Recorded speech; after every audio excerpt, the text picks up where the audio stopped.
check the audio. Hello, hello. Hello, people. I think it's working. I mean, the bar's right there, so I'd ask you guys if the audio is working, but nobody's here at the moment, so we'll just wait, I guess. Yes, so yeah.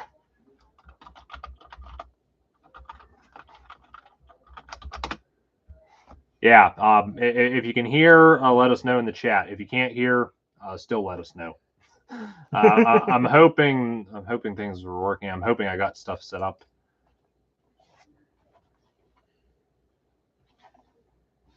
Or can I don't think I can change any of this once I'm in the stream.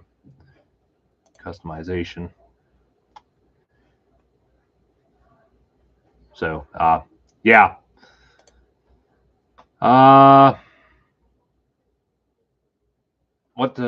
Well, I guess first off, I have to post that so everyone knows we're live. Oh, yeah. Surprised Jacob's not here. He's usually on top of all this. Oh, yeah, that's right. Soda message. Yeah. Checking on the audio. Is the audio good? Let us know in the chat.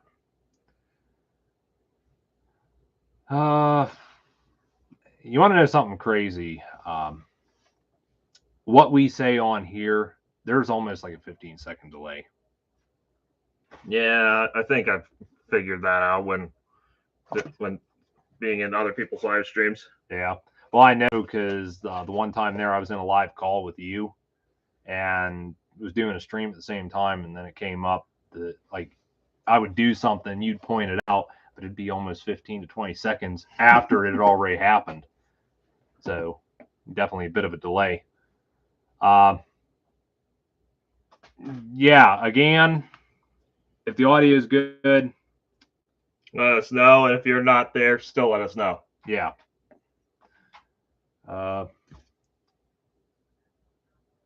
Meanwhile, I'm going to do exactly what people came here to. Oh, you know, we're live on Plowbender Studios. I did not need to be told that. I know because I'm here. Now, if it said I was live when I know I'm not live, I might be a little concerned. Oh, yeah. All right. Giggity, giggity, goo. Yeah. I hate this phone. Doesn't function. Looks like someone's here. Yeah, somebody's here, but that doesn't necessarily mean they are paying attention. Dan the Sodor man. Tell me, is the audio quality good? Can you hear me? Can you hear us? Maybe you can, maybe you can't. That's part of the mystery. Oh, man. Good times. Yeah, I know. Pinchy's hungry. Pinchy's hungry? Well, give him a Cheez-It then. I gotta be careful. I don't bump the microphone sitting like this. So I guess since Dan's here watching, which is probably like 2 o'clock in the morning for him right now. Yeah, you told me to give him a Cheez-It. Yes. Too bad you didn't have Mr. Carlin with you. Yeah, I just did. He's so small, I didn't want to lose him. But you already lost him once. Well, yeah, but that's because I've got like millions of other things here to keep track of. Close enough. Hard Laurie 4. Hey, how's it going? Thanks for joining us. We're just getting started here, so if things are a bit slow, I apologize for that. Oh, there we got 3 people in here now. Where's Jacob? If Jacob's not here, I'm gonna punch him in the gizzard. Don't mind me. I'm just examining my latest purchase today. Apparently, yes, we got model trains here. We got model trains, folks. So it's going to be a good live chat. Yes, fully die-cast white model trains. Yes. Oh, and we also got Pussy. Yes. Same people that made that made this. So yeah, that's pretty cool. It's Pussy. Without his face. I think his face is around here somewhere. It's actually quite funny. I actually knew Ertl had done like die-cast stuff in the past with their Thomas range. Show him the box to prove you're not lying. It's right there. The proof is right there. Let me. Well, it says on it Ertl Collectibles. Yeah, I honestly never realized that they actually did HO scale rolling stock. I only knew them for their farm diecast, their Thomas range, and that's about it. I never realized again that they ever did HO scale stuff. So that was actually a really pleasant surprise, and I felt like I needed to grab it because this really looked like it was a much better fit for my HO scale Back to the Future locomotive. The full consist I'm actually having done. The full consist from Back to the Future Part 3. I've actually had the Rogers locomotive done, which you would have seen on his channel. He has done that thing twice for me at this point, and hopefully he doesn't have to do it a third time. Well, it does have motor problems, but that's mostly down to the bad motor I gave him. But we'll get that sorted. And he's got all the passenger cars that for me that I sent over to him to have done. Yes. But yes, yeah, this is a white metal Great Western Railway 3,500 gallon tender. Same thing that would have been fitted with a City of Truro or a Dean Goods. Mm-hmm. However, the engine itself is a bit of an oddball. This is actually a De Glen Atlantic. It's actually French, and that was imported by one of the Great Western Railway's chief mechanical engineers at the time. Basically, he wanted to. Bet they enjoyed that. Sorry, they basically wanted to test out they basically wanted to test out compounding cylinders, essentially. Are you planning on making Ertl customs based on Mad Bomber? That's a good question. Are you?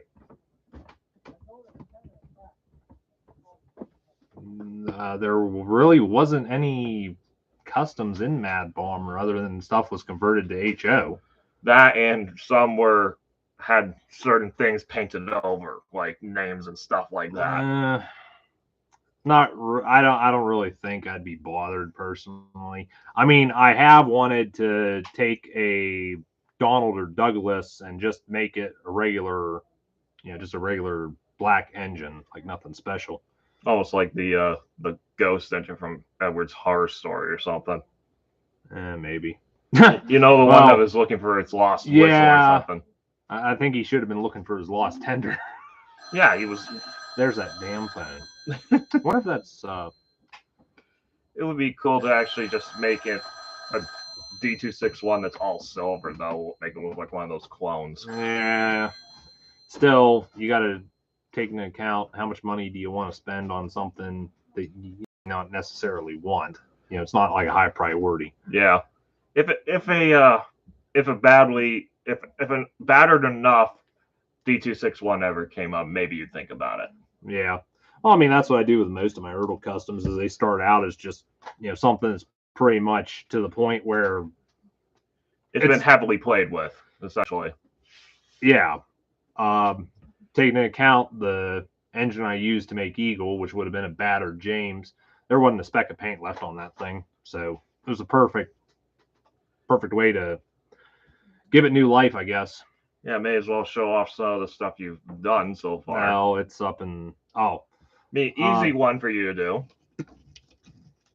Well, this is one that honestly really should have been done from Ertl. Yeah, it's kind of in pieces at the moment because I drilled out the rivets, but it's basically Smudger with Bertram's face. which is actually Smudger's face. So this is actually way more accurate. I'm on focus. Granted, it's still not 100% accurate because, you know, some. Yeah, the foot plate still needs painted. I'm moving the name plates from the side, or I guess, like the bunker. Yeah, I think Moving this- Smudger actually had number 2 on the side too. So. Yeah, not to mention those nameplates don't look anything like his did, anyways. So that's one of them. Railway Series duck. Oh, so that's what it was. I was wondering about that. Yeah, it's gonna be a Railway Series duck. He's still in primer at the That's moment. What about? Railway Series Percy. I don't know how you're gonna get Railway Series Percy out It's of that. just gonna be a repaint. It's not gonna be that extra. It's not gonna. What about the ones up there? Restore the Magic Lady. This one's done, other than the face. Yeah, I'm just putting the face back on. I'm not gonna bother with the smokebox or whatever they decide was a smokebox door. And Brenner.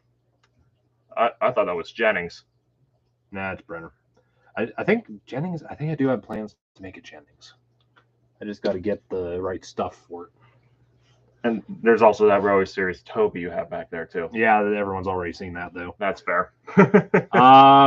She's still sitting under the bench. I have a Railway Series that too. He's missing his sandboxes. Yeah, but those will be taken care of soon by you. That's something we could probably do tomorrow is get those painted and on there so you can take him home with you. Yeah, I'm sure Doc has been wanting to go home for a while. Yeah, for the last year. Yeah. Quack, quack. Well, I guess I could show you, but if you want to see all my customs, look up my showcase videos. If you found like a battered Sunshine, you could make a When He First Arrived. You know that one. That's what somebody, I'm not sure if it's on eBay store or not. Somebody had a salvage fleet Sunshine.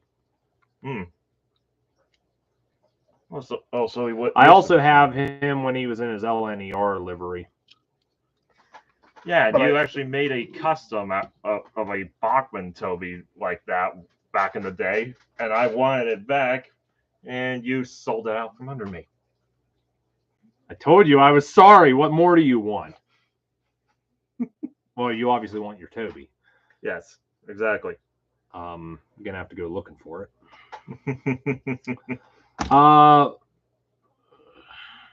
That's what George. I don't know if I ever told you this story. George was actually a good. Yeah, I actually got George as a good bargain on eBay a year or so ago. I'll bring this little guy up just because I'm talking about him. Someone on eBay had an Erdl Sunshine, and they were selling it with a. It was a Matchbox. I want a Battleship, but they had it was in one lot. They had the Erdl Sunshine and the Matchbox Battleship. I think the price was around $7 starting bid. Sunshine, practically mint. The only thing is, somebody apparently painted the face brown, and they put what I guess was like a Windows sticker over where the eyes were. To try and make him look like almost like a normal tugboat or something. Yeah. Now here's the thing. I was thinking to myself at first, it's not a listing worth getting because Sunshine's basically ruined. However, I got to thinking about this after the listing ended. That could potentially be a steal for a mint condition Sunshine that you could have for your collection, or it could be an easy flip.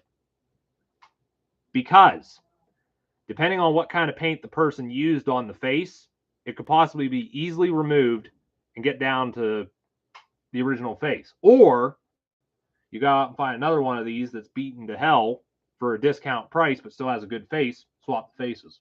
And you'd have, put it this way, there was either a bargain to be had or money to be made with that listing. And I'm kind of thinking to myself, I should have bidded on it. I consider it a missed opportunity. But what I think is crazy, though, is you get these people, they'll have these tugs, and they're just beaten, battered, paint's gone, they're missing parts, and they want a ridiculous price for these.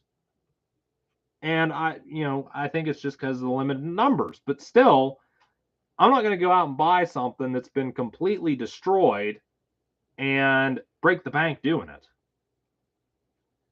Yeah, no kidding. I mean, that's just my opinion on it.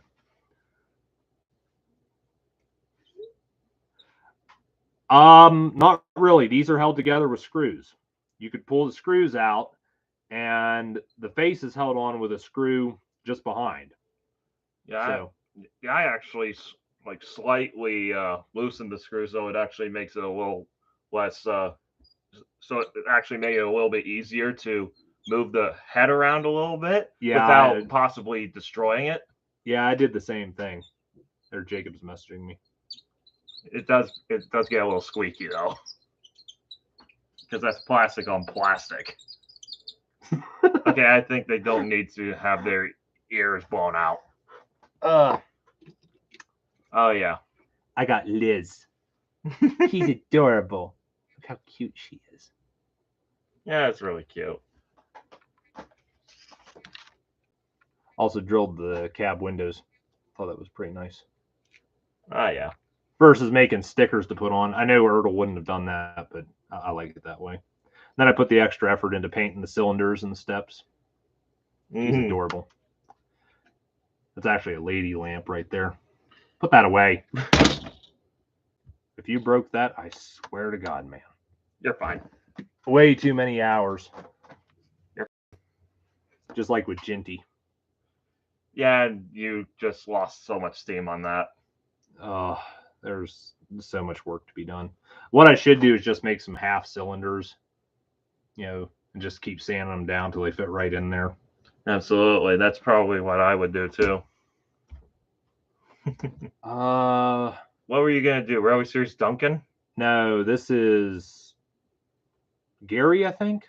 Yeah, Gary from Mid-Sodor Railway. I've never heard of him. It was one of Reverend Audrey's characters. I don't think he was the same class as Douglas. Well, I'm just using what's available. That's fair. Hello, Jacob. Hello, Mr. Train Man.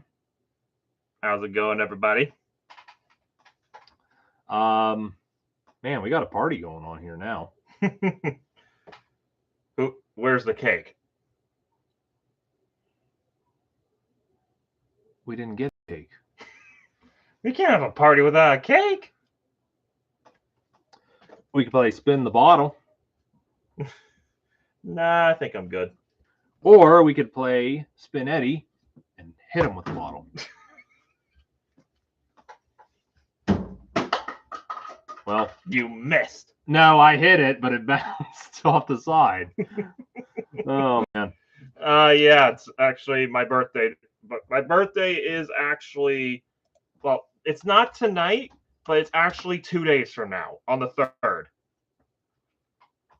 So yeah, I am actually going to be turning the big 3-0 this Monday. Mm-hmm. God, I feel old. I was telling myself that when I found out Unstoppable turned 10 years old. Mm-hmm.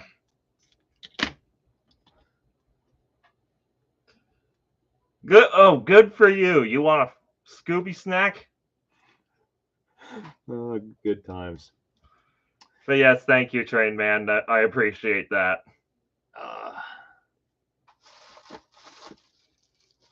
What other friends can I bring out here to show? Oop. Oh, hey, okay. Where's my little boy? What do you do with him? Where is he? What? But the class 27. Where is? I don't know. What did you? Oh, I think your stuff's over there. No, he's actually behind you. Oh, my little baby. Oh, yeah. You guys got to see this. This is. Oh yeah. Before we get into that, I actually got this as a nice little bargain too. Today, $9.99 for a crane accessory set. Ertl. Really nice. That crane's going to be a nice little addition to my double scale collection. And Jacob's telling you to show everyone his Percy. Oh my God, him and his Percy fetish. Get over it. This is my little boy. This is my baby. Well, it's my baby, but he's done work on it. I've claimed custody, so but it's adorable. So tiny. Well, he's not tiny. yeah, that's a Lancashire and Yorkshire Railway Class 27. If you're familiar with your Thomas history, James is actually a Lancashire and Yorkshire Railway Class 28, which is actually a modified version of one of those. Basically, the only difference between the 28 and the 27 is the 28 has a bell pair firebox, and this has a more traditional, like more rounded firebox. Yes. That and James actually has an extended footplate and a bogey wheel put in the front. Yeah, he's but a mogul. So yeah, that was actually a really nice find on eBay. This is actually entirely made of brass, and someone put some very painstaking time and effort to put this model together, paint it, weather it, and it's just beautiful.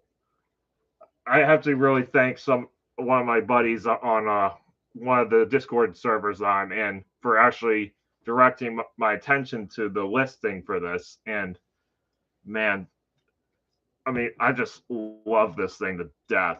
Corey has actually helped me put this thing back together to run, and also helped me put some NEM pockets on it because it actually is fitted with screw links. And I don't run screw links with my models. I only run like tension locks. So that'll actually be very helpful with running that with all my other rolling stock. Yep. That was our project last night, was getting these pockets fitted, and the little it wasn't too bad on the locomotive, but the tender, being the screw link, runs, it's actually sprung, and that spring runs back where the coupler would mount.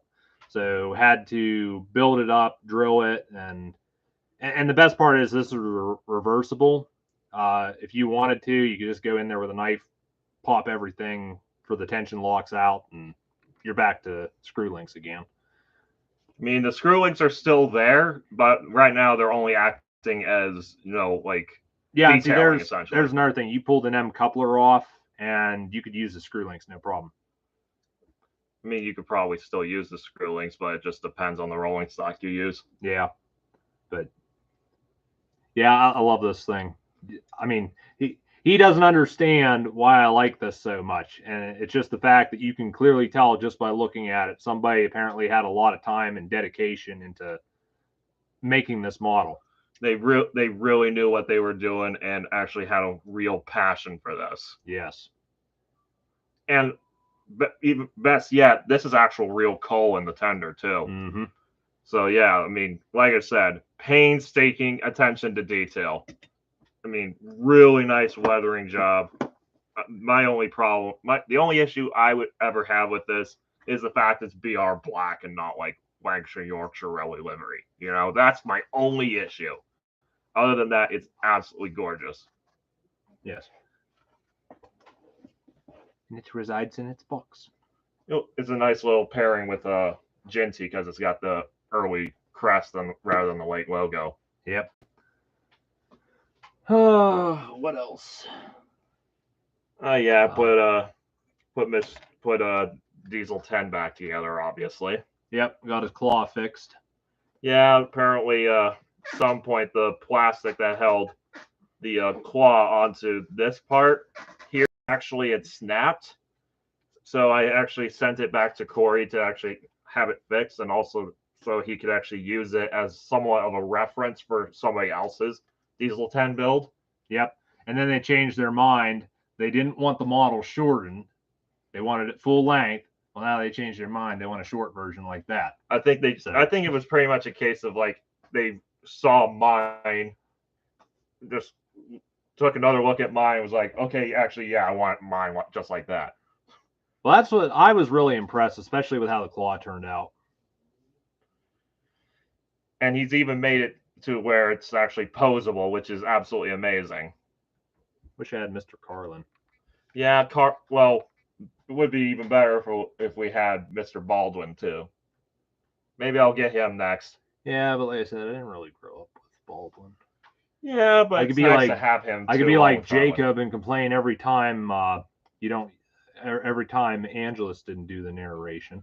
It's like, come on, man. I love Angelus too, but he wasn't part of my childhood. Well, he was for season 7 though. You know what? One little thing that would be cool to stick on him every once in a while is if we could actually get a little mini figurine of PT Boomer to put on the back here. Yeah. Shapeways. Somebody's probably made it. It would be cool. If somebody hasn't, then I'm sure they probably will once they get the idea from this. Christopher, if you're watching, this is for you. Yeah, I know.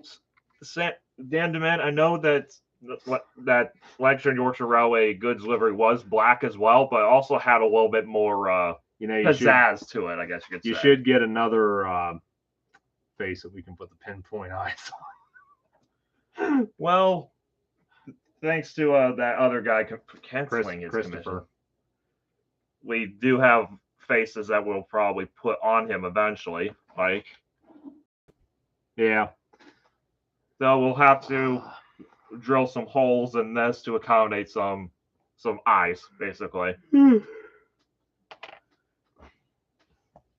But yeah, I had to go looking all over the place to find a Tomy Diesel 10 with the original face, because you can't argue that's the most iconic face for him. You know? Yeah.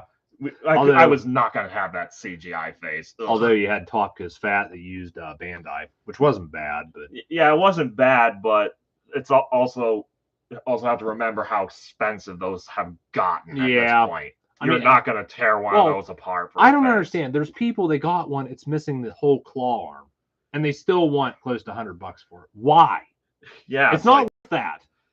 Yeah, people just realize, oh, hey, it's a Bandai Diesel 10. It's still got to be worth something, even if it's broken. Yeah, it's worth maybe about $10. And a nutsack. No. Okay, I mean, maybe not that much. Just $10. I mean, I've said it before. Realistically, they're paying $35K a piece for those. But... Okay. Jacob, you want Percy? I'll give you Percy. Here you go. Well, he did it, so yeah, be quiet. Yeah, this is Percy, so well, the Bachman Jr. one. That's right. You didn't take that with you. You said that's DCC ready, isn't it? No, Jack the Saddle Tank is actually DCC ready. This one is just normal DC. Yeah, I did get you. Yes. No, let me take this little boy out so everybody can see him better. It's a lot harder. Kind of hard for people to see him in this yellowed plastic. It's probably been out in the sun or something. I would have to say probably after. Well, at least those two toolings, it was probably after. But yeah, this is actually arguably the best one in my opinion, because this is actually Great Western Railway livery with the sharp button logo. The other one is, I think, called Greg, and that's red. That seam line still bothers me. Yeah, but that was also on the Bachman Percy. So yeah, but like I said, it bothers me. It's also kind of weird seeing a Percy with a smoke box door too. So there, you could put that on the Bachman model. Yeah, that's actually kind of a funny thing I wanted to do. Like, take my Bachman Percy and swap the smoke boxes out, make this a pre-Sodor Percy or something. I think that would be kind of cool. Oh yeah, best thing about this over the Bachman Percy, this actually has a front coupling, which they really should have done on later releases of the Bachman Percy. I don't understand why they never updated it to have front coupling on the front. You'd think that would have been good common knowledge for them to do that. Their UK branch is pretty much done, you know? But whatever. Also, it's nice actually has like separately fitted a lamp iron too on the back instead of a big chunky tail lamp. You can get a lamp to put on it. Actually, I just realized that the molding for this headlamp, well, this lamp iron is actually different from the others, which would make sense because this is where the headlamp would have gone. Yeah, so they make that to fill the bigger hole. Yeah, it's actually a different mold if you actually look at it. It's actually weird.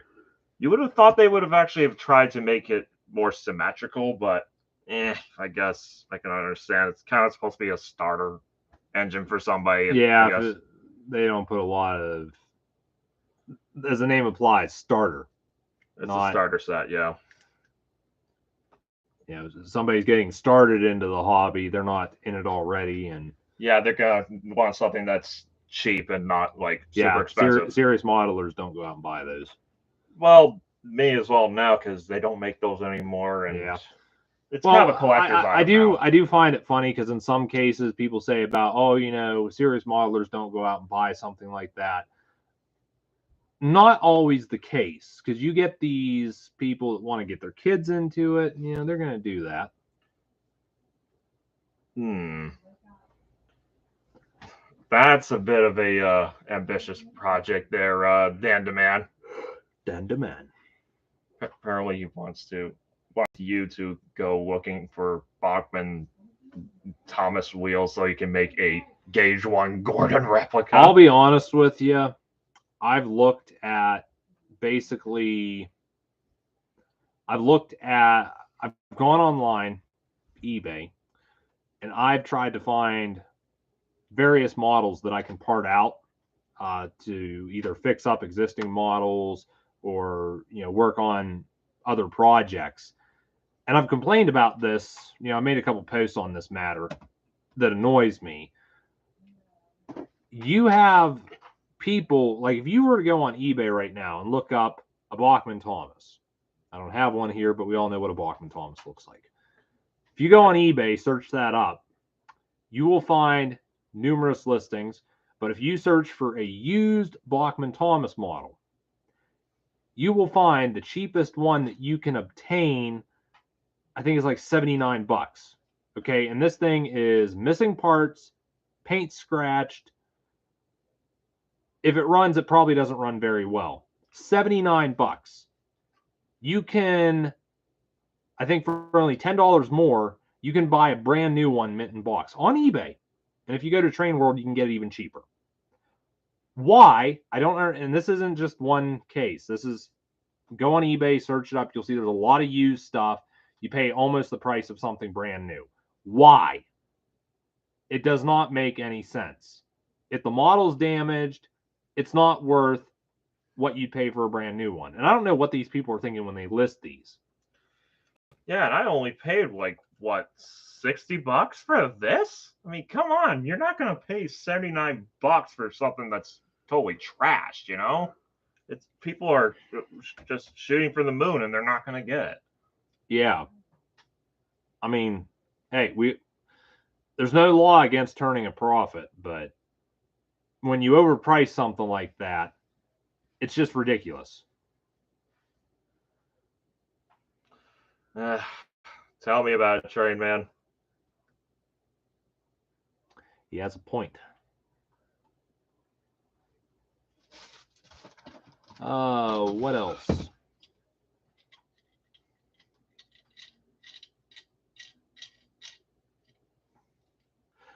I'll be honest with you. Like, if I was going to go online and buy from, say, like Rails of Sheffield, which is over in the UK, I would honestly want to spend a couple $100 buying stock, multiple items from them because of the shipping overseas.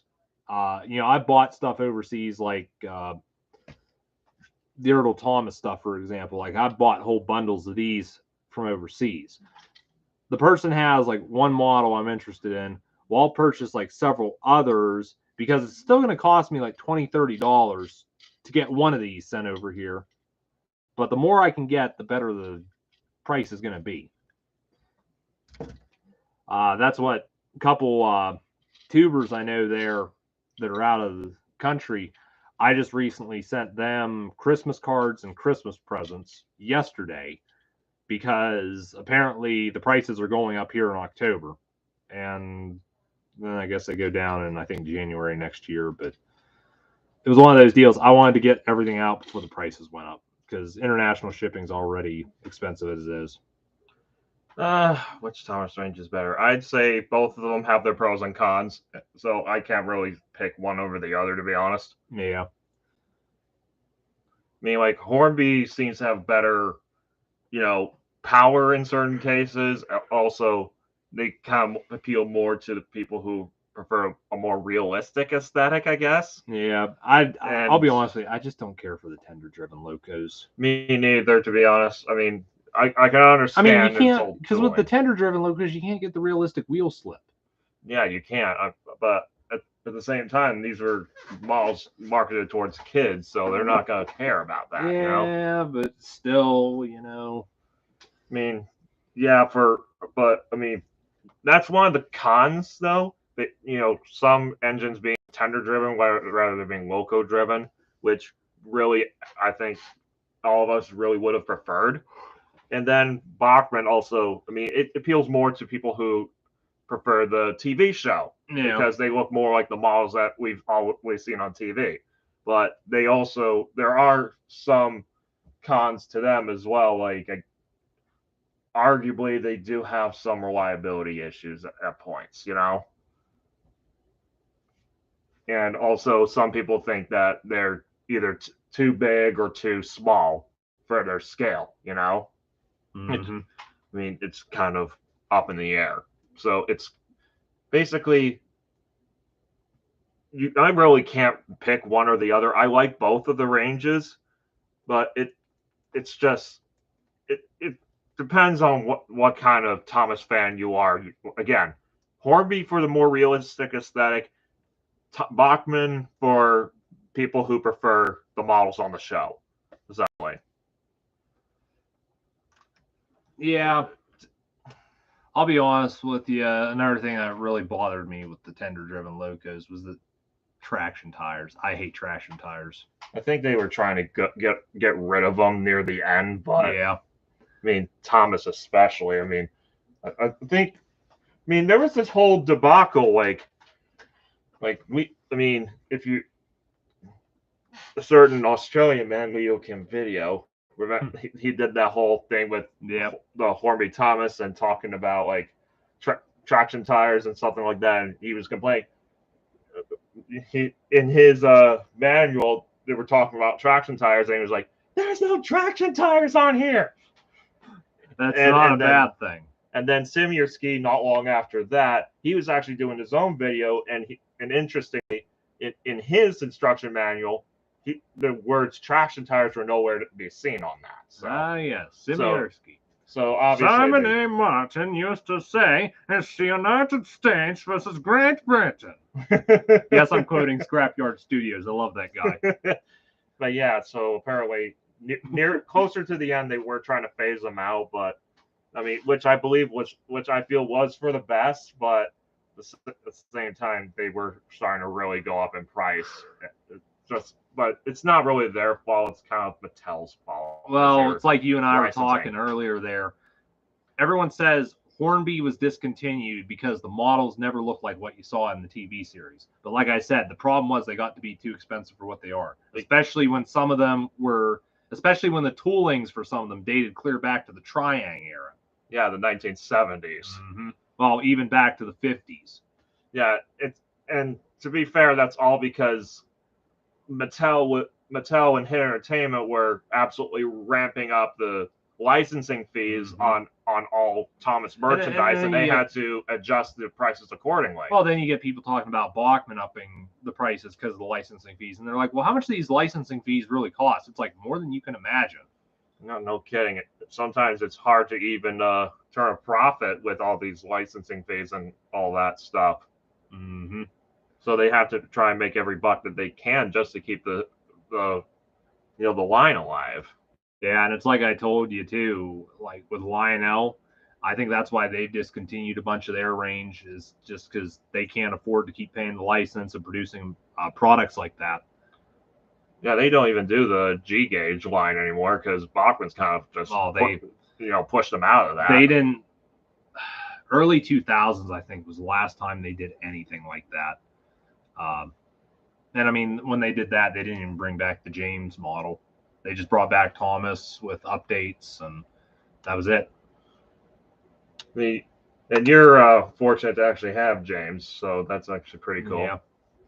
I mean, James was definitely a really nice tooling for what it was. Yeah, but it was kind of a cheap move on their part to use that for the product image of the O gauge model before it was released. I actually know somebody who got, ordered the O gauge model only to get it and be like, what the hell is this? Yeah, I mean, like seriously, the O gauge model looks like it put on quite a few pounds. And then they used the Diesel prop for the product image of Diesel when he got announced. To be fair, I think Bachman are kind of guilty of doing something like that, using promotional art for their characters and stuff like that. Yeah, but at the same time, you don't get. At the same time, I mean, it's happened. There's no denying it. It has happened. You get these models that don't look like you expect them to.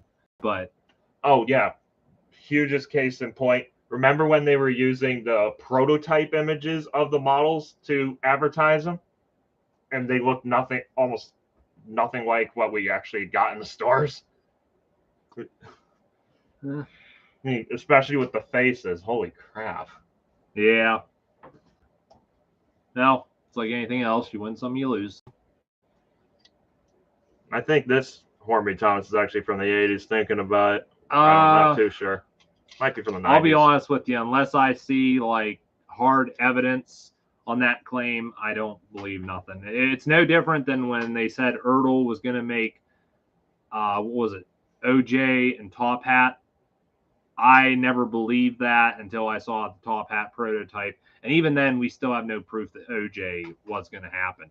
Now, Theodore Tugboat, on the other hand, Ertl put certain characters on the back of packaging for advertising, like collect these characters, and those characters never happened. So I can believe, that there was plans for those and they just didn't happen. But, unless I see some hard evidence, like Ertl maybe had plans drawn up or, possibly a prototype, there's got to be something like legit. And I mean, there's something funny too. This was last, well, the thing has been a couple months now. There was prototypes of Ertl Bulstrode and the Chinese Dragon on eBay. Now these prototypes were damaged. All they had was little tags on them that said something or other. There was no like COA or any kind of paperwork or anything to back up that these were legitimate prototypes. I don't think they even listed them properly as prototypes. They just sold them as they were. But people knew. The crazy thing was these had a starting bid of $50, and they went up well over $500. Over $500 these things sold for. And I'm just thinking to myself, supposed prototypes with I mean, it honestly seems like somebody could easily produce these and said, oh, these are prototypes. As like, just like replicate them like shape layers or something like that. Well, I doubt they were 3D printed because they definitely didn't look that way. But I mean, then you got definitely look different though. Yeah, but then another example I saw, there was somebody they were selling it was supposedly it was a press photo of Sunshine from Tugs. It was, looked like a still image from an episode or something. But they said it was a press photo that the press had, and there was press details on the reverse side of the photograph. But it didn't show the reverse side. And again, there's no COA. So I'm just thinking to myself, it's like, how do you know this is not something that somebody just put together and is making up a story about it? That thing sold for over $200. Again, something that might have just been somebody made it. No proof that it was authentic. I don't know, but I guess there's people that are willing to just throw away money on something like that without legitimate proof. Besides that, it is kind of hard to get a COA on some of this stuff. Yeah, but at the same time, I cannot see paying that kind of money for something you just don't know.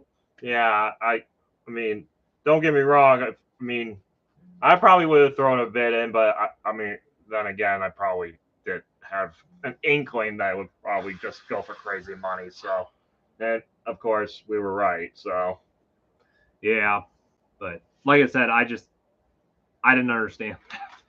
It was, I'm not going to pay over $200 for a photograph unless I see. Well, first off, I would have liked to have seen what was on the reverse. And again, somebody could have just wrote something. You don't know. Oh crap! Yeah, I actually remember seeing. I think I saw the listing for that. It was back when they mistakenly painted her gray.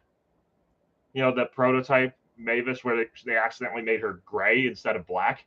Oh, you're talking about the Bachman Mavis prototype. Yeah. Apparently that was on that eBay. was another one, and apparently, the guy bought it for $50 and immediately relisted it for $300.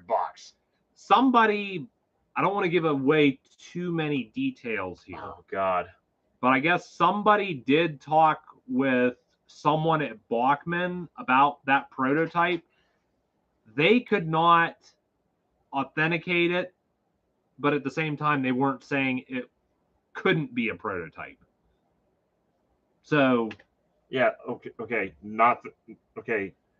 He listed it for 300, but event actually sold for $800, which is absolutely ridiculous.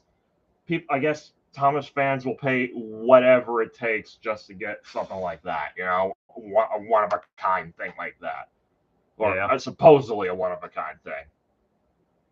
I mean, let's face it. I mean, there probably is more than just one prototype floating around out there. I mean, they wouldn't just make one prototype for something. That's not usually how manufacturing goes. Yeah. Well, I remember. I think it's been a couple years now. There was listings on eBay for I think some Toby prototypes and some Emily prototypes, but I don't recall. I don't think they sold because I think there was a reserve on them. But I don't know. It's just my opinion. I think people spend crazy money on that stuff when you're just not sure. I think I was tempted on betting on that on getting that Mavis prototype, but the fact that the seller was in China kind of made me a little skeptical. Mm-hmm. Let's face it. I mean, no offense to the Chinese, but China is known for faking a lot of stuff. Mm-hmm. So, for all we know, that Mavis prototype might not even be a real prototype. It could have just been a fake one that some Chinese guy made. You just don't know. Like I said, it's one of those deals. I'd be willing to spend money on something like that, but definitely not hundreds of dollars. No way. Mm-hmm.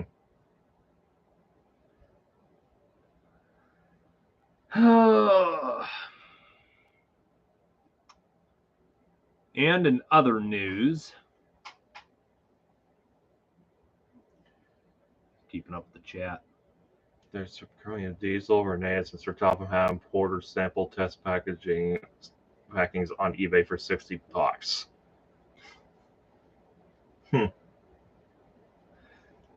Again, you just don't know.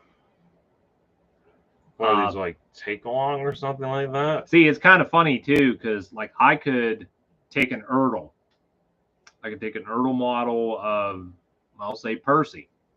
I could strip the paint from it, maybe put on different wheels, and I could probably sell it as like an unpainted prototype, unpainted sample. Yeah, just give it black wheels or something like that. Just what is it? The Bill or Benz. They use the same wheels as Percy, so I could throw a set of Bill and Ben wheels on Percy, and like I said, paint the model gray, or leave it unpainted, or you could take like a normal Ertl Thomas, actually take the 3D face off, cut the supports for that, print out like a sticker or something like that, and sell it off as like a first wave Thomas or something like that. Yeah, he has a point. It could be done. The only thing is, the first Thomases had thinner foot plates. Dan, what the hell? Oh man.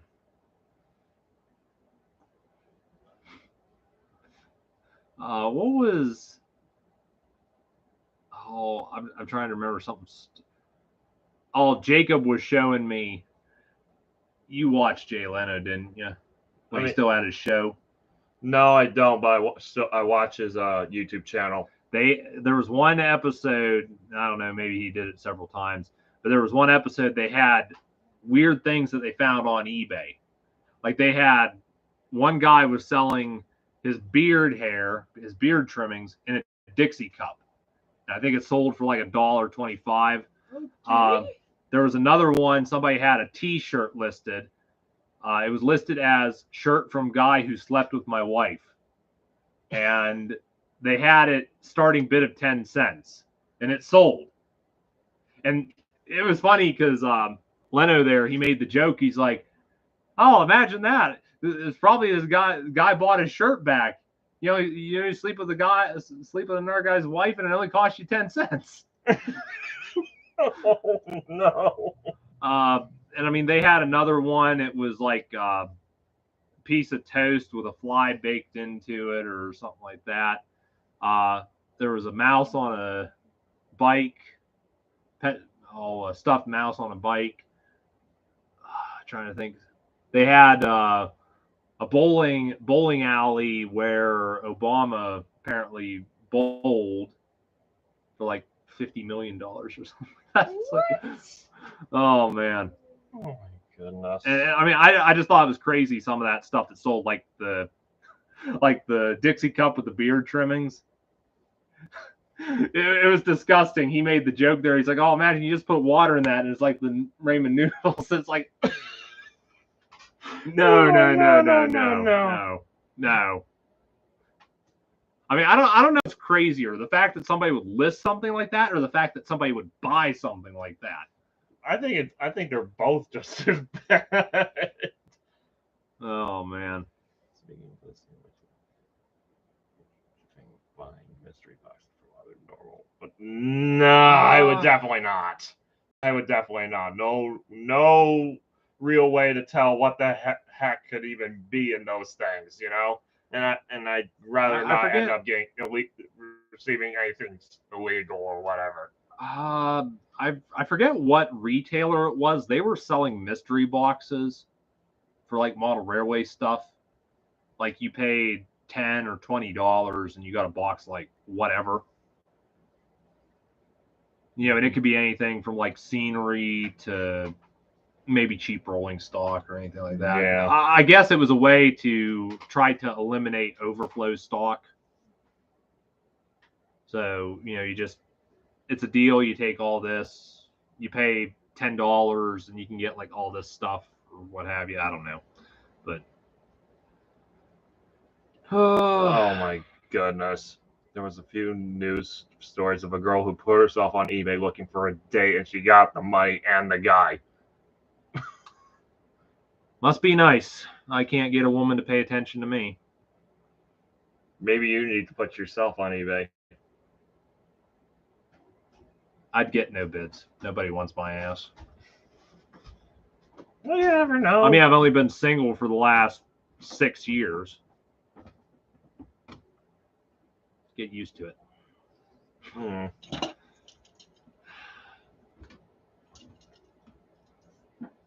Anyways, what else? What have we got here? There's a UK company that's doing this. Oh, okay. Also does Hornby now. Okay. I don't know. From what I've heard, Hornby's hit and miss. You get some good stuff, some bad stuff.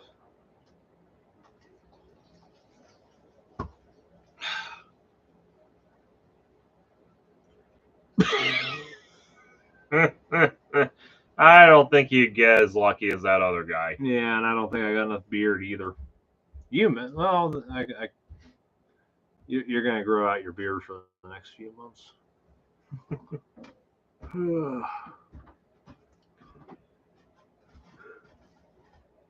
What else can we talk about? Oh, yeah. Well, like stuff that we did today. Yeah, we spent the afternoon at Doolittle's Depot, I guess. You guys may remember I was there last weekend with YouTuber Terrence the Tractor 525, and I was also there earlier in August second weekend of August, I think, with YouTuber NZR doing it, his brother. We were working on the model trains again and playing around. Yep. Yu-Gi-Oh! Duel.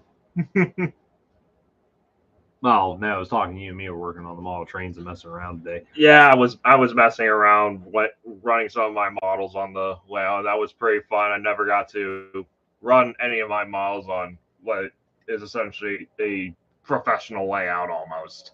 So yeah, especially considering the fact that things like 70 feet long. Oh yeah, no kidding. It was nice to let a couple of my models actually stretch their legs quite a bit. Yeah. I mean, my hang on. You bumped the microphone again. I actually got to run my GG1, which I actually had bought like a year or so ago. I haven't really ran it too many times because it's American stuff. It's an American locomotive. I mostly do 00 stuff. Plus, I'd assume you got to have generous curves. Yeah, it's a big boy. Well, big girl, I should say. I mean, quite I'd say easily one of the most famous locomotives from the Pennsylvania Railroad, other than the K4. You know? Yeah. I mean, when you think of the Pennsylvania Railroad, you think of the K4 and the GG1 are the first locomotives that come to mind.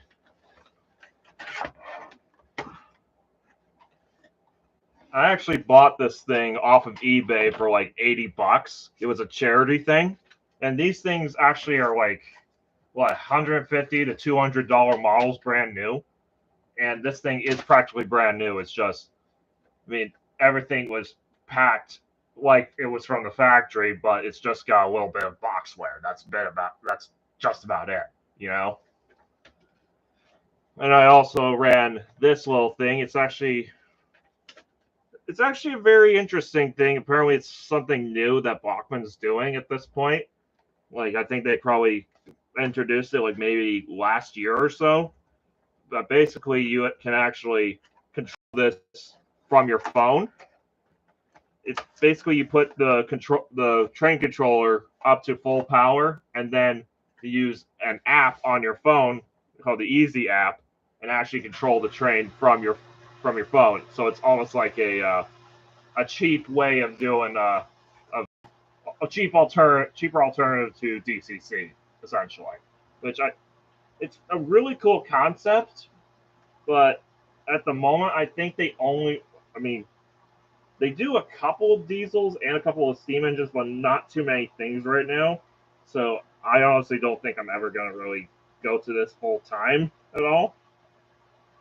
But it's a nice little novel thing for sure. Yeah, that's what I have plans to get myself a GG1, but I want in particular road number 4876, which if you don't know what, Google it. But I need about $100 to get my on that. So, and of course, this was the other star of the show at the time at Doolittle's. Yeah, people love that. Yeah, well, quite a few people love this. This is my other Bachmann Jr. that I purchased. I was actually really stoked to actually get this because, I mean, I actually bought this thing first. I was thinking, okay, I probably just filled my Bachmann Jr., niche at that point. But then I saw this on eBay and was like, oh my God, I need to have this. It was kind of an impulse thing. I don't need it. I don't need it. I definitely don't need it. I need it! And that's how you ended up with that. Yeah, but it's really nice though. I mean, this is essentially a starter set, but it's way better than a starter set really even deserves to be honest. Yeah. I mean, it comes with a locomotive, two rather nicely detailed open wagons, and I guess a LNER 20-ton brake van, I think. Well, it would be a 16-ton. I'm not too sure. And this is actually set up for DCC. it's got all the equipment inside of it. It just needs the chip. That's all it needs. I'm like, $80 for something that you could easily put a chip in and have as a DCC model? That's insane. That's an insane deal. I could not pass it up. How much do you pay for the knockoff Percy? I think I only paid like 60, I think. Yeah, but 60, 80? Yeah, this is a much better deal, to be honest. But at the same time, this I'd is say also you walk hard. away with a hell of a bargain. This is still rather hard. This is a model that doesn't come up too often. Yeah, either, but still, one model versus an entire train set. You can't go wrong. I did have to shell out quite a bit more money to get this, though, because, I mean, it's no fault on the seller, but apparently he tried to only list this for UK only, but for whatever reason, eBay actually completely screwed that up. And when he found out, when he was actually getting ready to ship this out and realized I was in the UK, he nearly had a heart attack. Well, I was in the US, he nearly had a heart attack because, I mean, his shipping prices were only for the UK. Well, so that was only like $20. Well, see, the problem is he probably didn't have it set up not to use a global shipping program. Because a lot of times when you list something, that's there by default. You got to make sure to remove it. Yeah, but yeah, here's the thing though. He actually, after he realized this, he actually contacted eBay and to ask them what the heck just happened. This is not. This is only for I listed this only for UK only. How is the US buyer able to purchase this? And apparently eBay got back to him and said, we don't know how the heck this even happened. I mean, this was a complete glitch in our system. So it was a glitch in their system, but a happy glitch in their system, because he actually got back to me. He gave me two options. Basically, either cancel the order or pay a few bucks more for the shipping. And it was pretty much an easy yes. I mean, I was more than happy to pay a few bucks more for this. And it's Great Eastern Railway blue. It just looks so, well, it's not actually Great Eastern Railway blue. It's got Great Eastern Railway on it, but it's too bright. I mean, it looks more like Longhorn Military Railway to me and to another buddy of mine, but still, it's just so cute, man. Well, you're certainly trying to get yourself a woman today with that. Remember that girl? Oh, that's so cute. And you're like, oh yeah, I got it from the UK. And everybody was like, whoa, you got that from the UK? Hey, if you like trains, would you like to have lunch with me in a rail car? Oh my goodness, I didn't go that far. And instead, you got stuck sitting across from me. Don't feel bad, man. Don't feel bad. Nobody wants me either. But yeah, this is supposed to be a starter locomotive, but it's actually got a nice bit of weight to it, so it actually could pull quite a few cars if I brought quite a few with me. Well, what was it? You had the troublesome trucks. Yeah, with the. Oh yes, the Hornby troublesome trucks. Yeah, you had those with the consist there for a little bit. Oh, I gotta send that one photo to. I don't know if he's online or not, but I'm gonna send him that one photo. Yes. My Hornby troublesome. I've always been mostly curious about these. I know they're way too big. Well, they're oversized. I mean, but they're kind of an iconic Hornby item. I couldn't pass it up when I found a nice eBay listing for these, you know?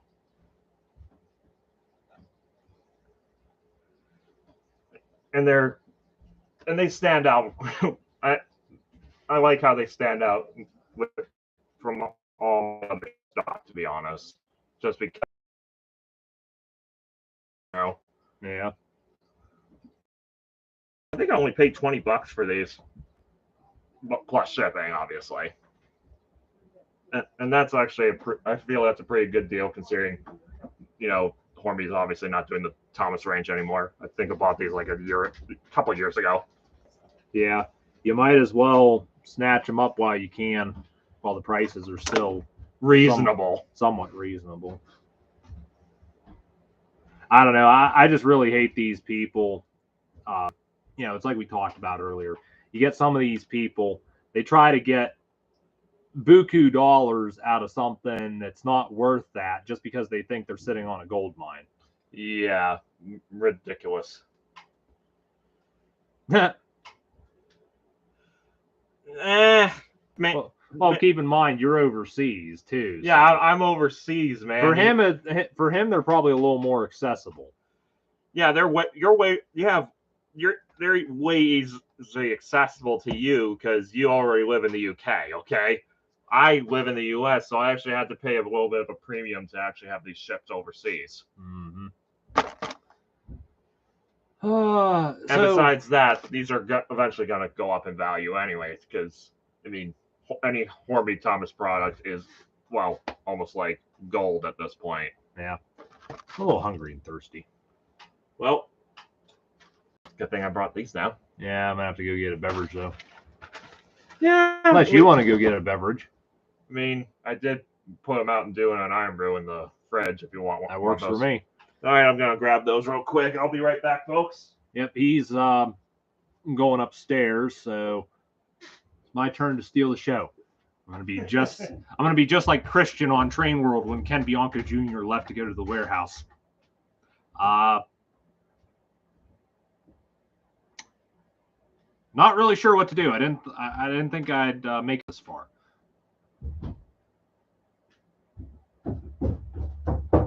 He's coming back anyways. Okay, I misremembered it was a Sprite, not a Mountain Dew. Yeah, same thing. Besides, I need to limit how much soda I'm taking, caffeine. Ah, yes, this is imported. Yes, I mean, a Scottish friend of mine introduced me to this, and I've been hooked on it ever since. What, am I some kind of weak human? I hate to talk about political people, but I don't know if you've ever heard this or not, but Donald Trump, he actually, from what I've heard, on his golf course in Scotland, he actually banned Iron Brew from it. Because apparently because he got mad at somebody there who's quite a bit of a Iron Brew fanatic almost. Well, he did it pretty much out of spite, And I think that pissed off a lot more than just that one Scottish person. It was like, you're going to ban Scottish... I swallowed air. You're going to ban Scottish's favorite soft drink from your golf course that is practically in the heart of Scotland. That hurts. You okay? I'm fine. No, I don't have to burp. I got... like an air bubble trapped in there. Yeah, that hurt. Just remember, emotional pain is worse than physical pain. But yeah, don't tell my father, but it cost my mother $50 to get a 12-pack of that stuff. So, yeah, it costs a lot to import that stuff. Well, that's what I was saying there. Depending on where you look, like I was saying about Christian, he lives up New York there. You could possibly find a shop that would deal in that around those areas. Like he gets like I can get Japanese snacks and candies and such from him because he's got enough shops, specialty shops around where he lives that have those. But around here, you're not going to find nothing like that unless you travel possibly a good 4 hours.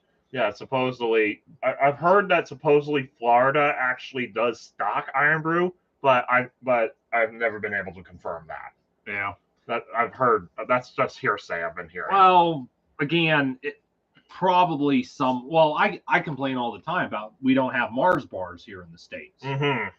Yet the Even company Mars, they is here in the States. Yeah. It's like, what the hell? Why not sell the bar that essentially put your company on the map here in the States?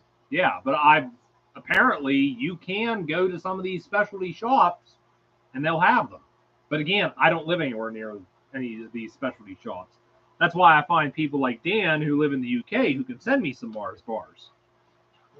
I still that was like the best gift ever 2 Christmases ago there when Rob sent me a 4-pack of those. And you just hi Rob. Hi Rob. I know you're not watching right now, but you probably will watch this, and I'm just saying hi. Shout out to Rob the Red Engine sponsor. Rob the Red Engine reference sponsor. This video contains paid promotion. Hello, you industrious little fellows. I'm sorry, I had to make a Top Gear joke. Yes.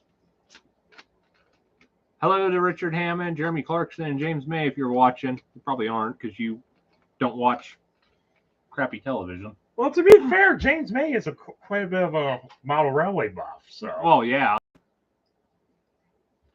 I mean, I don't know about Richard and Jeremy, but come on, everyone likes trains. Well, except Dimitri. Well, Jeremy probably doesn't like trains though. He's all about cars, man. And tractors. Oh yeah, because of his farm now. I love that. That's what Rob was telling me. Sponsor. That's actually kind of he loves Clarkson's farm. It's actually kind of funny now. You and Jeremy have another thing in common now. You both are farmers. Yeah, but his tractor's bigger than mine.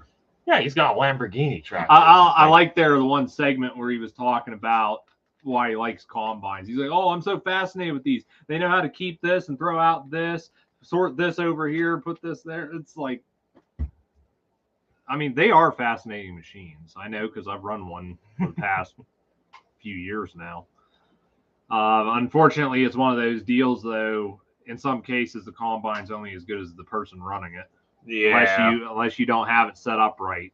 If something's not right, if you don't have your rack set or your cylinder speed right or your fan speed, there's a lot of things. If they're not set right, it's not going to extract the grain, and you're going to lose a lot, or you're not going to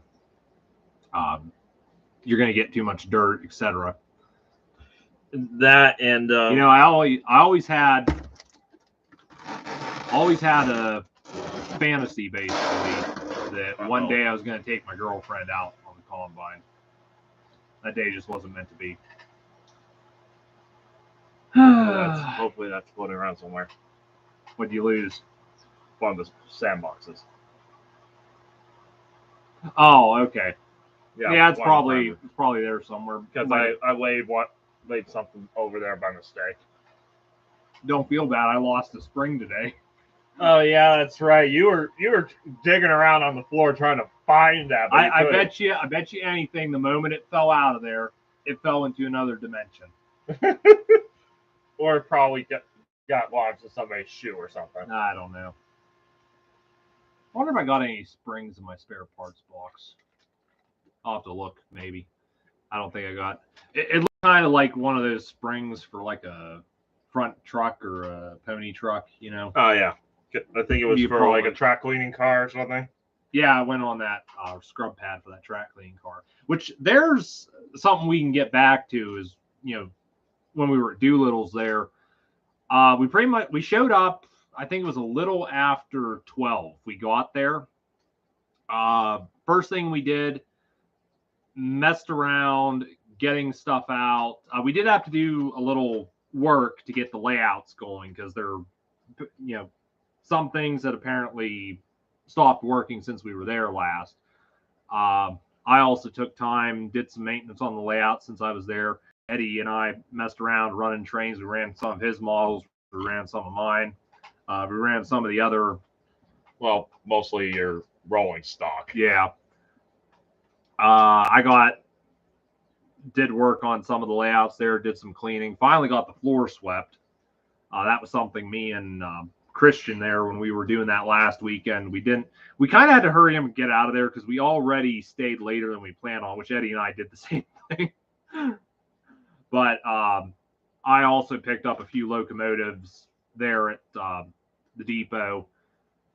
Brought home with me mainly just for maintenance. Don't work, so or they're broken, missing parts. So I'm going to try to put them back together if I can. Get them going and take them back, put them back on the layouts and such. Yeah. There's still work that could be done there. Yeah, like I mean the Hogwarts Express, but it's not, perfect. That needs some work. Yeah, it keeps derailing in certain spots like that. I mean, we thought we completely give me something to eat. We thought we completely fixed all of that, but like almost right before we left, it derailed again. I bet you anything, if people came in and ran the trains after we left, it's probably derailed now. Yeah. I mean, I figured maybe, running it slower around those bends would probably help, because it's not, going around it too quickly or anything like that. But also, I keep thinking it's mostly just the radius curves are a little too tight, and also there's some spots where the track is dipping. So, yeah.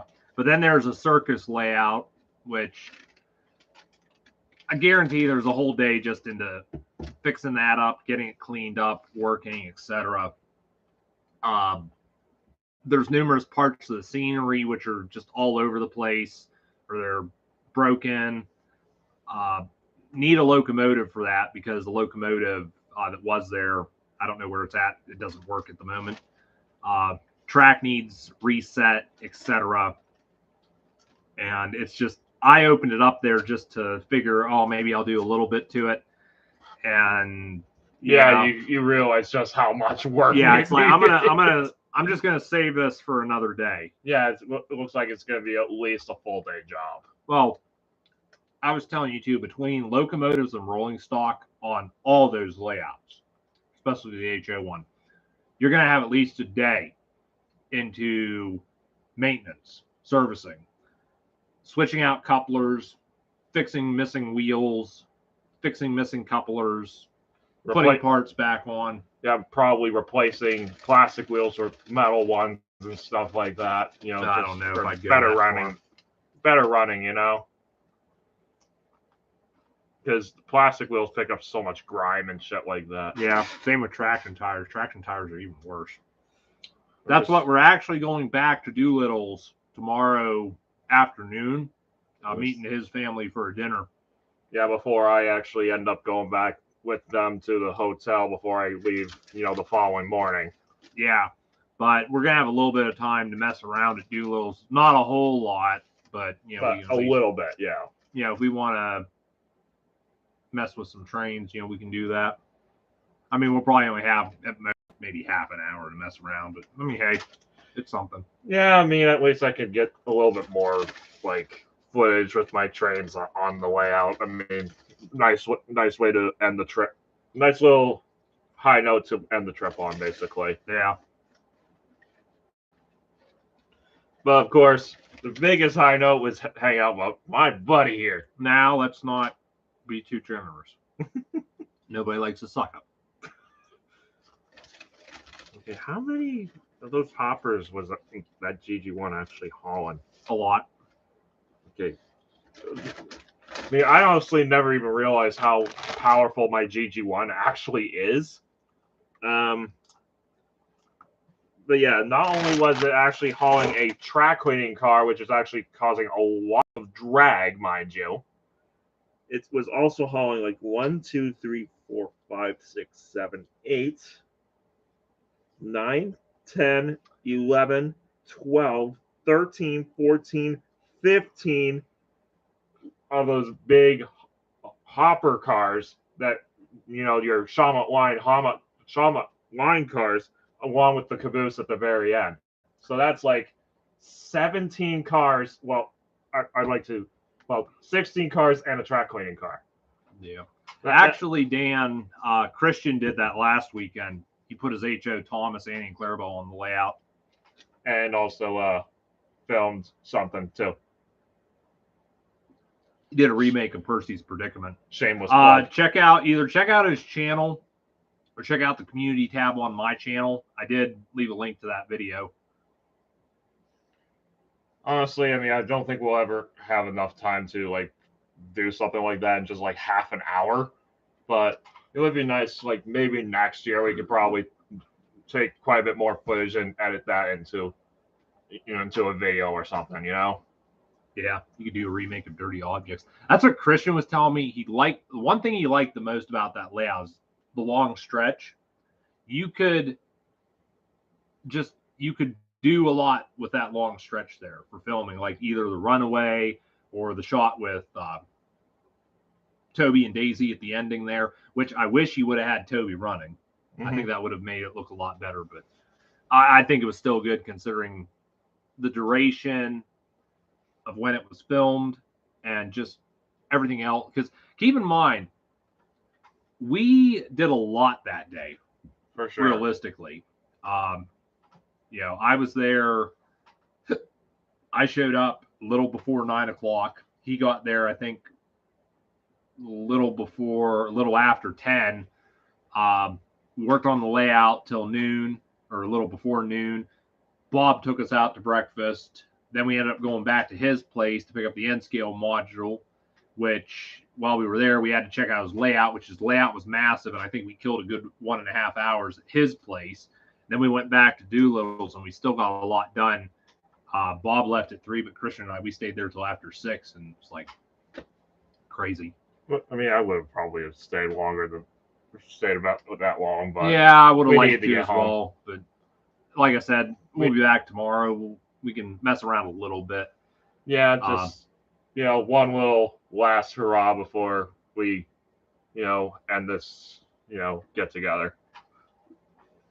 Yeah. I think it's funny though. You get these people and these kids that go in there and they tell you, oh, this is really impressive. You did a good job. I really didn't make any of this. I'm just the guy here maintaining it. Yeah. And I mean, you just. Yeah, we'll say you were along for the ride. I was gonna say I'm just an idiot running his trains on the layout. Yeah, but yeah, I'll be honest with you. It's a little embarrassing when people do that to me. Oh, you're so good at this. Good job. I didn't do anything. This was, I guess, a collaboration effort. I guess. Well, like I said, it's all volunteer work. I told John at the Brew Works there, when I emailed him, I said, because when Zach and I went last year, the layout was all the layouts, everything, the HO layout, the O gauge layout, the G scale loop, the trolley, the Lego setup, the Hogwarts setup, etc. Everything, nothing worked when Zach and I went there over a year ago. And here, when Christian and I went back in August 6th, still nothing was working. And even when Zach and me and his brother went there the week after, still nothing was working. And I told both of them there, it's like, I'm going to send an email to somebody at Doolittle's and tell them it's like, these layouts aren't functioning. And you look at the guest book, people are complaining the trains aren't running, none of the layouts work, and and the condition, like just stuff all over the place, things scattered all over the place. It's not in a presentable state. I myself would be embarrassed to present something like that. You got to give these people a reason to come back. And if you can do something that, they just think to themselves, hey, let's go back and take a look at that next year. Yeah. And I did not like that, and I could tell there was other people who weren't happy with it. So I contacted somebody at Doolittle's, and I apparently got John from the Brew Works got back to me, and he forwarded me to Bob McKay, which is the guy that's pretty much been maintaining the layout for the last 2 years now, and he's been the only guy doing this because of CDC regulations, social distancing, and just so on. But I'd actually worked with Bob back in 2018. We set up at a Christmas show. We set up model trains and such with Division 11, which is a local train club. And, so I knew Bob. And when John gave me his number, I got in contact with him. And he was, I guess John had talked to him before. He was so ecstatic about me helping out. And I even told him about, Christian, who lives up in New York. I told him there, he's even willing to come down and help. I think Zach and his brother, well, Zach said, he'd be willing to help, but he's not, going to make the trip right away. But, Bob was all really happy that we volunteered. And I told him, it's like, well, I got to figure out what my work schedule is. We'll try to plan for some day here to meet up, help you with the layouts, at least try to get most of everything going. And, sure enough, there last weekend, it was me, him, and Christian. We met up and worked on the layout. We got all but 2 of the layouts working. The only ones being that circus one, which I said is going to need a lot of work. And then there's an end scale layout, which really all that needs is the train, which I think Bob said he has the train somewhere at his place. So, the train needs put back on. The layout needs a framework built underneath it to raise it up in the cell where it's at so you can see it through the display. And then, of course, power needs hooked up to it. But yeah, I mean, it's one of those deals. It's like I quite enjoy doing this, and I like the fact that everything looks presentable again. Now, the only thing I wish we would have done is clean the glass. Got little fingerprints all over it. Yeah. I tried not to put my fingers on the glass. I tried to. Well, you know these little kids. Yeah, that right. I'm guilty. I'm guilty. I mean, we're all like that when we were that age. Yeah, but I mean, I'm telling you though, the setup is a lot nicer, and if you're ever in the area, definitely stop by. I got another friend. He lives only 15 minutes away from that place, and he was telling me that he's even going to stop in and I figured it's like at least have somebody or someone's stop in once or twice a month just to check up on things. If something needs re-rail it. If something needs cleaned, do it. And another thing, some of those locomotives I brought back with me to service, part of having multiples of those is if one's faulty, take it off the layout, throw another one on while that one is being serviced, or if it just quits working. But I mean, there's a lot of things I'd like to talk to with Bob about the setup there, because I think there's some things there's still room for improvement. One thing I think is a concern is security of everything, because I think there's some stuff that is just too easily accessible. Another thing is none of the electrics are solely hooked up to what they're supposed to be. There's multiple switches that run the length of the set, and each switch does a different thing. Like one switch will run the G scale loop, one switch will run the HO layout, one switch will run the O gauge layout. And then you got things there for like sounds. This button operates the whistle. This button operates the sawmill. This button runs the crossing lights, etc.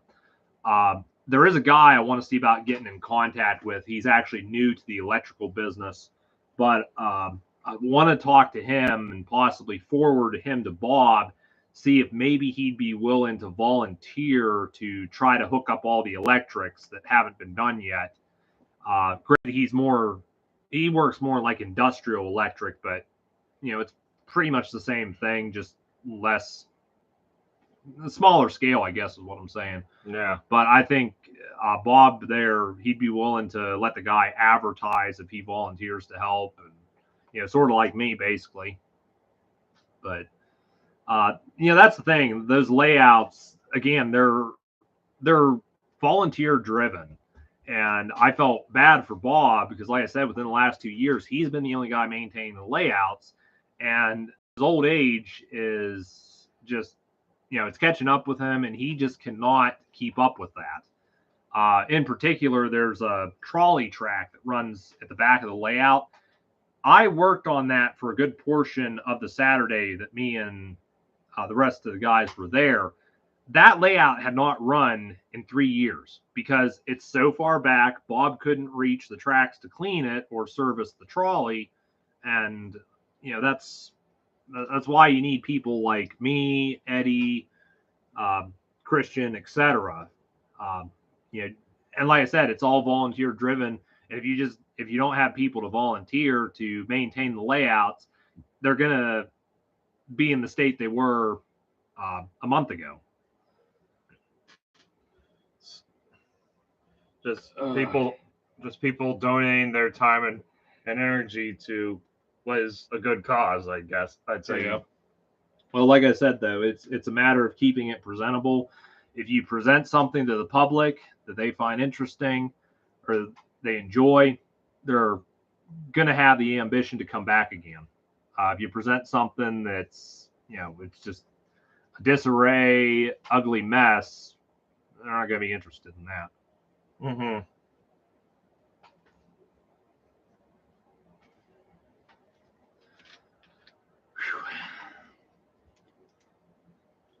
Yeah, that hits the spot, doesn't it? I don't know why this stuff is so great. It's just annoying. It's so expensive, Oh, yeah. But yeah, I'm sure Corey would appreciate the effort, Dan the man.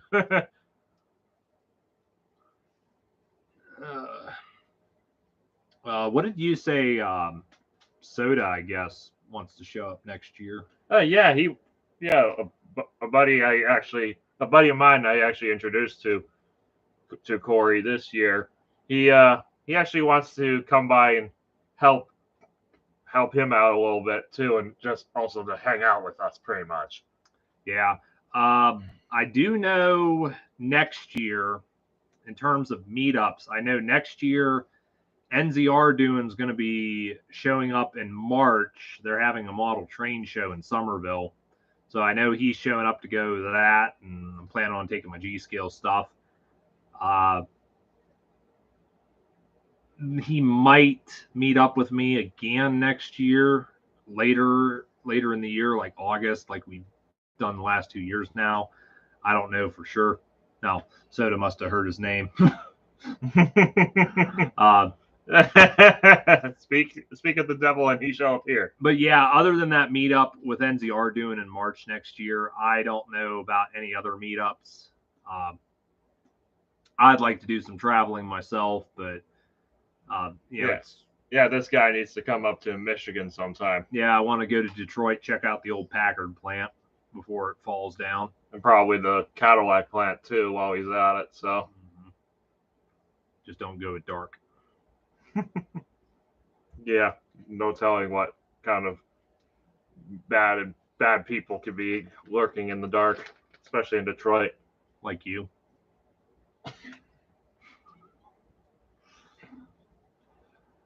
Took me a little bit not to spit out my soda. You know what I mean, though. You're not necessarily a bad person. You're a bad person. I'm a bad influence, I guess you could say. I had that situation where I've been friends with someone for so long, I can't figure out which one of us is the bad influence. Trying to think if there's anything else I wanted to say about Doolittle's. Anytime I'm in the Du Bois area, my plan is to stop in and, depending on how much time I have, either work on the layouts or make sure things are working right. But yeah, like I said, I think somebody needs to be in there at least once or twice a month to check up on things and do anything necessary.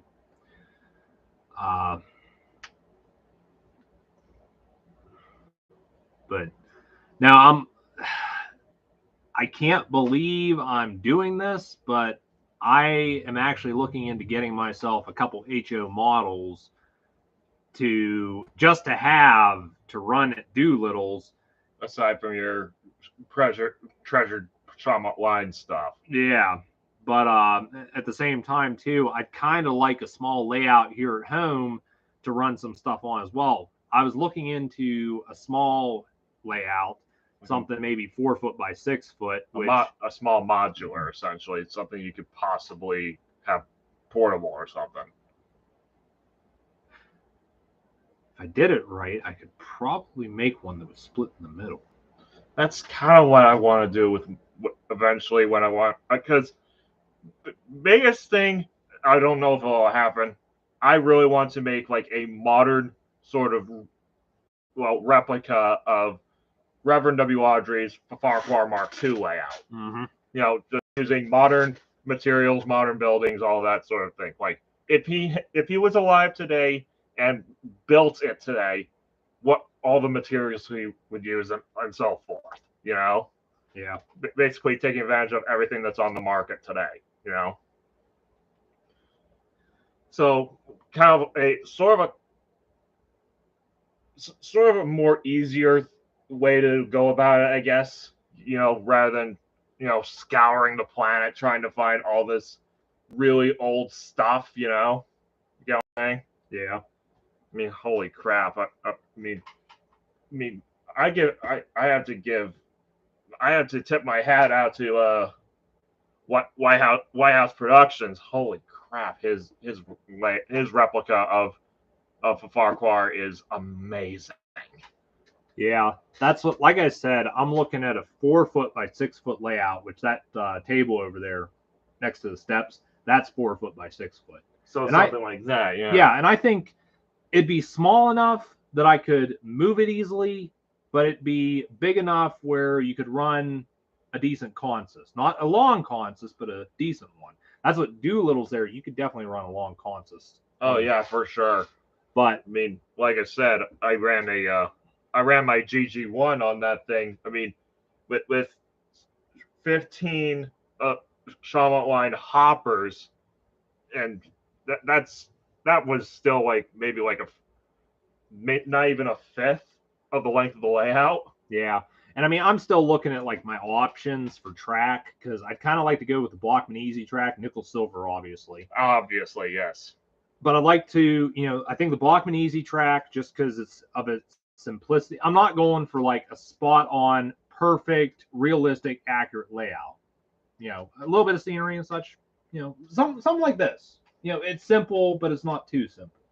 Absolutely. But I want to do something which is basically a good layout I can run my trains on and store away if necessary.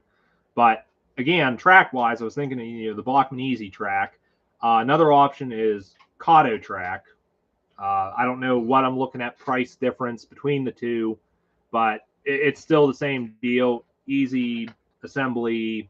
It's got the road bed already. And Kato already has like the railroad ties the right color, from what I understand. Yeah. And also the road bed actually looks a little bit more convincing, I guess you could say, than Easy track. Yeah, like I was saying earlier, though, I don't understand why people knock Blockman Easy track so much, because you don't hear them saying anything about Kato track. You don't hear them saying anything about Lifelike Power Lock track. You don't hear them saying anything about there's another manufacturer that makes something similar. I just don't get it. Why is it always Blockman? Yeah, Bachman does not deserve the hate, to be honest. I mean, honestly, I think the Easy track is actually rather affordable, and it's easier for a beginner model to handle. Well, it's like, look at that. They throw it in every set that they do. Yeah. Well, that's the cheap. It's not a bad idea. Yeah, and I mean, in addition to that, like if you take one of those sets and hand it to a child, which granted, yes, we are dealing with age limits here, understandable. But if you hand one of those sets to a kid and they've got just the normal track like that set there, without the road bed, they're going to bend it, or it's going to get worn over time. I had Easy track when I first started out, and the only problem I had was the rail joiners. The rail joiners got bad because just taking it apart, putting it together so much. Yeah, and that's kind of funny because this is actually marketed to 3+. Yeah. Well, keep in mind in the UK, those are considered toys. Yeah, that is true. But yeah, I mean, my thing is, it's like, again, when it comes to track, I want something that's going to work and something that if I wanted to, I could easily pull up. Because another thing is, I really don't want to ballast things. So, I mean, it just goes up.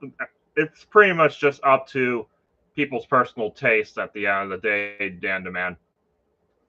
yeah. But like I said, my layout that I want to do, I just want something from a simple term, simplistic, I guess. And by the way, Dan, we were talking about this because this is rated for three to plus years old essentially, and this actually has like standard track instead of like the easy track because I guess in the UK they don't have easy track over there, from what I understand, or at least it's not as I'm available. not sure. I'm not sure what the marketing's like for Bachman in the UK. Yeah. Either way, this was back in the 2000s anyway, so yeah, times have changed. Give me one of those coffee cakes. It's hard to believe we've almost been on here for 2 hours. I think we're gonna run out to the 2 hours. Or we can move up to 2.5. It just depends on if we still have stuff to talk about. It's getting late, so we'll probably call it quits here at 2 hours. And it's funny because last year there, when me and Zach got into live chat there, we said, well, we'll run out to an hour. Well, next thing we know, we're at hour and a half, and then we ran out to the 2 hour mark. And it was funny because the stream we did the night he was leaving, we even said, we're only doing this for an hour. I think we still went an hour and a half. Oh yeah, man. it's just start talking about stuff you don't want to stop, Yeah. It's all right, Horror Glory 4. At least you came back. In all honesty, I can't tell you what my favorite Erdl would be like right now, because I just can't, think about it. But my favorite when I was a kid definitely had to be Oliver. I don't know why. I just always had a fascination for the Erdl Oliver. And I remember I lost mine when I was younger. So upset. Well, I don't know. But I lost my Erdl Oliver, the first one I had. And I wanted so bad to get another one. And I'm trying to remember where now that I remember, it was in Somerville. I think it was one of the last times I actually went to the toy show. I got an Erdl Oliver. God, I miss those days. Yeah. I actually showed that in the toy show video from this year. I showed the spot where you would find the Erdls back in those days. Oh yeah, that's right.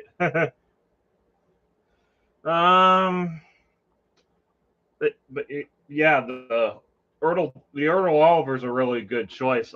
For me, that is actually a very, very good question. I'll tell you one thing though.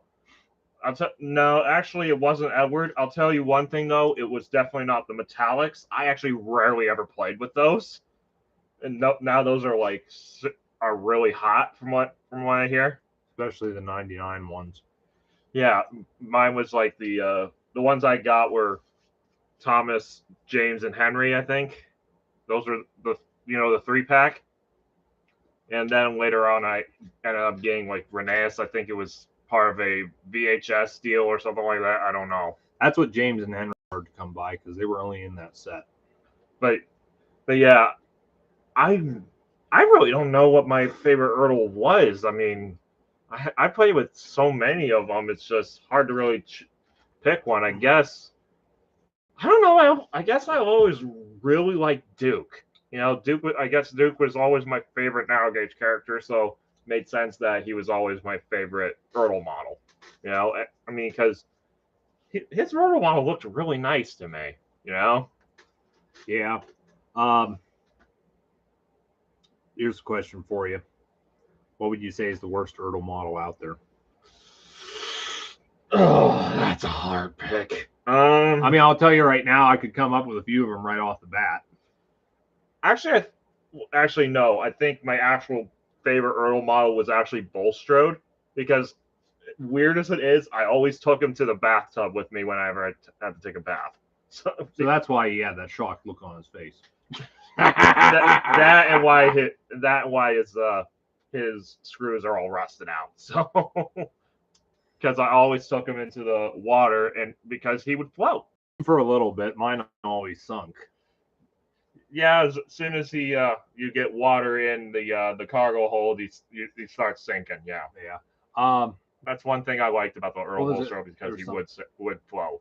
But the worst one, that is a very hard decision. Oh, that is a nice one. Oh, the pullback Thomas, yeah, that is a good one. I think I've actually had one. Thomas, Percy, Toby, and Birdie, the pullbacks, all good. The faces on those, great. Why didn't they put those on the regular ones too? Honestly, I didn't. I only had the pullback Thomas. It was only years and years later that I ever realized there actually was a Percy, Toby, and Birdie. Yeah, I thought Thomas was the only one. Because I mean that little sub range was short lived, I guess. But yeah, the worst one. That's gonna take me a minute to think. What about you? What do you think is the worst? Worst.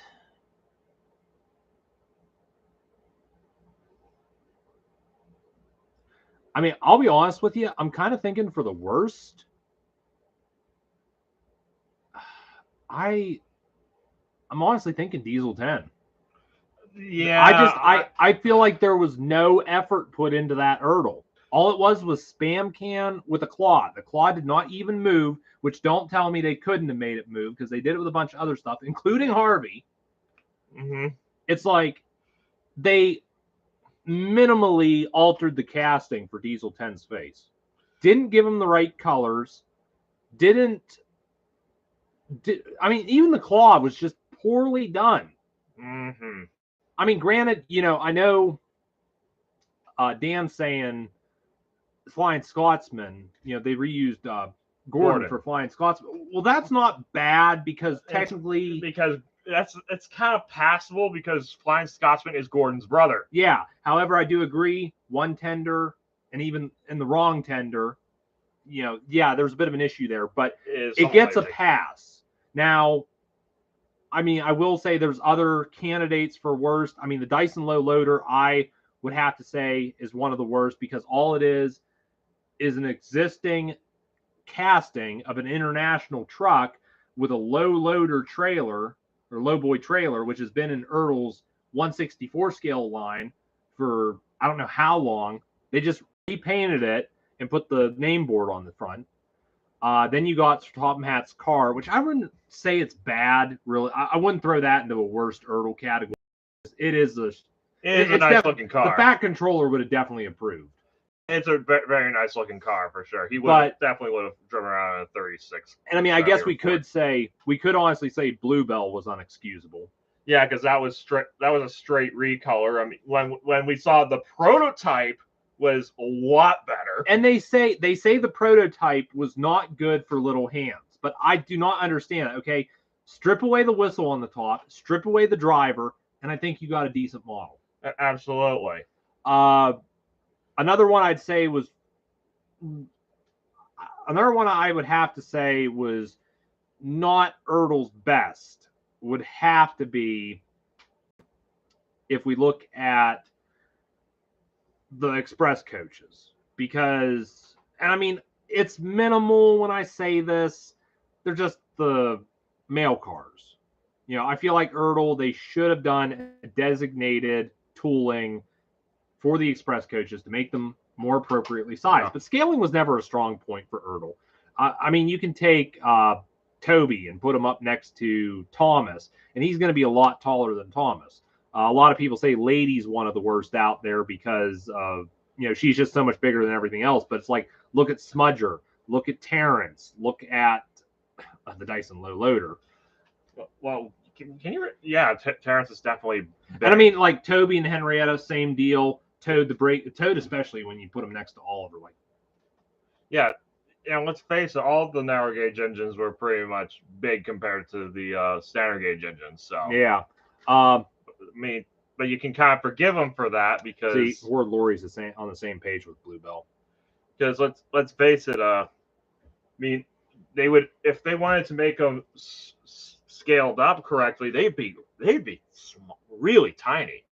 Mm-hmm. And that would not do good with underage children. Some people said part of it was to do with some regulation, like they had to be certain dimensions, a certain size. Yeah. Which is why you get characters like Gordon who are so much smaller than Toby.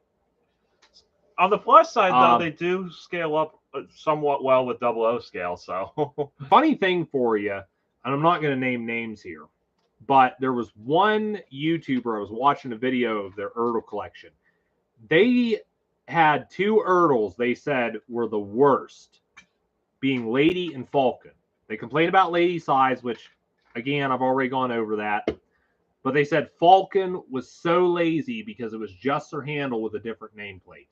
And surprisingly, they didn't do a Stewart, which would have been an easy modification of the funnel, I'd say. Different funnel, which would have actually meant altering the casting. Yeah. But it's not. I mean, Falcon came out in 2002, and I think Ertl probably had plans for Stewart at some point, but the range just ended too soon. I mean, they probably knew they were on their way out in 2003, or even sooner than that. I don't think it came up to 2004 and they were told, no, you can't do this anymore. Mm-hmm. I think they were told, maybe in 2003 or 2002, hey, your licensing's running out at this date. But no, like I said, this person said Falcon was it was lazy because all they did was change the nameplate. And it's like, it's not really bad. That doesn't really make it bad. I mean, what makes it disappointing is the fact we never got Stewart. I mean, you had me. I customized my own. But... Mm-hmm. I think I finally have my decision, though. I can't really say it's necessarily bad. I mean, it's personally the one of the weirdest ones to me was the hand car. Just how overly sized it was. That wouldn't be a stupid idea, I don't think. Yeah. Honestly, I could see that, to be honest. Now, here's a good one for you. Well, I better pull up. But yeah, the hand car's definitely been one of my one that I've never really been too fond of, I guess. I rarely ever play with that one, I think, especially. I mean, holy cow, the figurine on it was huge compared to the engines, Yeah. Oh, again, like I said, scaling was not a strong point with Ertl, but again, I think it was those regulations I was saying about. I definitely think one of their best ones was definitely Jock, though. So, I mean, I'm kind of being biased because Jock is crazily expensive, and I actually have one. So, but I really do like his casting. It's really nice. Yeah. Here's a question for you, and I've got photo reference here for you. What do you think was Ertl's laziest year? Laziest year? I've got these organized by year. I'm going to switch windows here so you can see this better. And I do have more images. Just look at what's in those particular years. To be honest, I mean, I hate to say this, but I would say year one, just because they only released 3 engines in 1984. Well, keep looking here. There's 90, there's 91. They did 4 characters in 91. I mean, 98's impressive. Look at everything they did in 98. Yeah, 98 had a ton of characters. Look at 94. Okay, 94 is the laziest year. Yeah, only two things released that year. Technically only one, because the old coaches came out in 92 with Edward or James. This was the only time they were available separately. Yeah, that's fair. So, yeah, the only new release in 94 was the Breakdown Crane. So you're saying 94 was their laziest year? It seems like it, yeah. He's saying 97.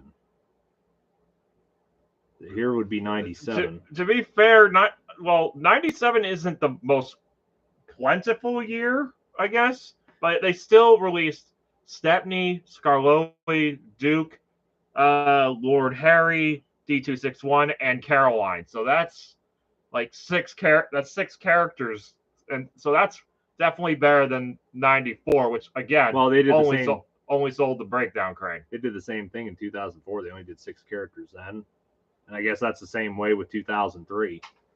Well, Thomas. Actually, no. They only released 5 characters. Oh, I guess you're right. Because Thomas was a new tooling, but it's still Thomas. Yeah, well, this was a set here, the Thomas Tree gift set. 93, this was when they did the pullbacks. Those are the pullbacks right there. Oh, wait. I was thinking about the large ones. Oh, no. They did those, but they only did Thomas and Percy. Yeah. I got lucky with these. I got them in a 4-pack. So I was able to get them all at one time. Okay, yeah. I actually never realized they actually made small pullbacks. I was only familiar with the large ones. Yeah. Jacob's mentioning this, and this is going to be my pick too. I'm saying 2000 was the laziest year for Ertl. Because I pointed this out, and Jacob's the same way. 2000, the only new casting we got for 2000 was Lady. They reused Spam Can for Diesel 10, Diesel for Splatter and Dodge. Thomas was just as he has been. Mr. Conductor reused the Porter figure. Bertram reused Duke, and the Silver Millennium Thomas. Again, still using Thomas. No new castings that year other than Lady. And I will say, Lily and Boomer would have rectified that, although you still would have had a majority of the existing castings reused that year.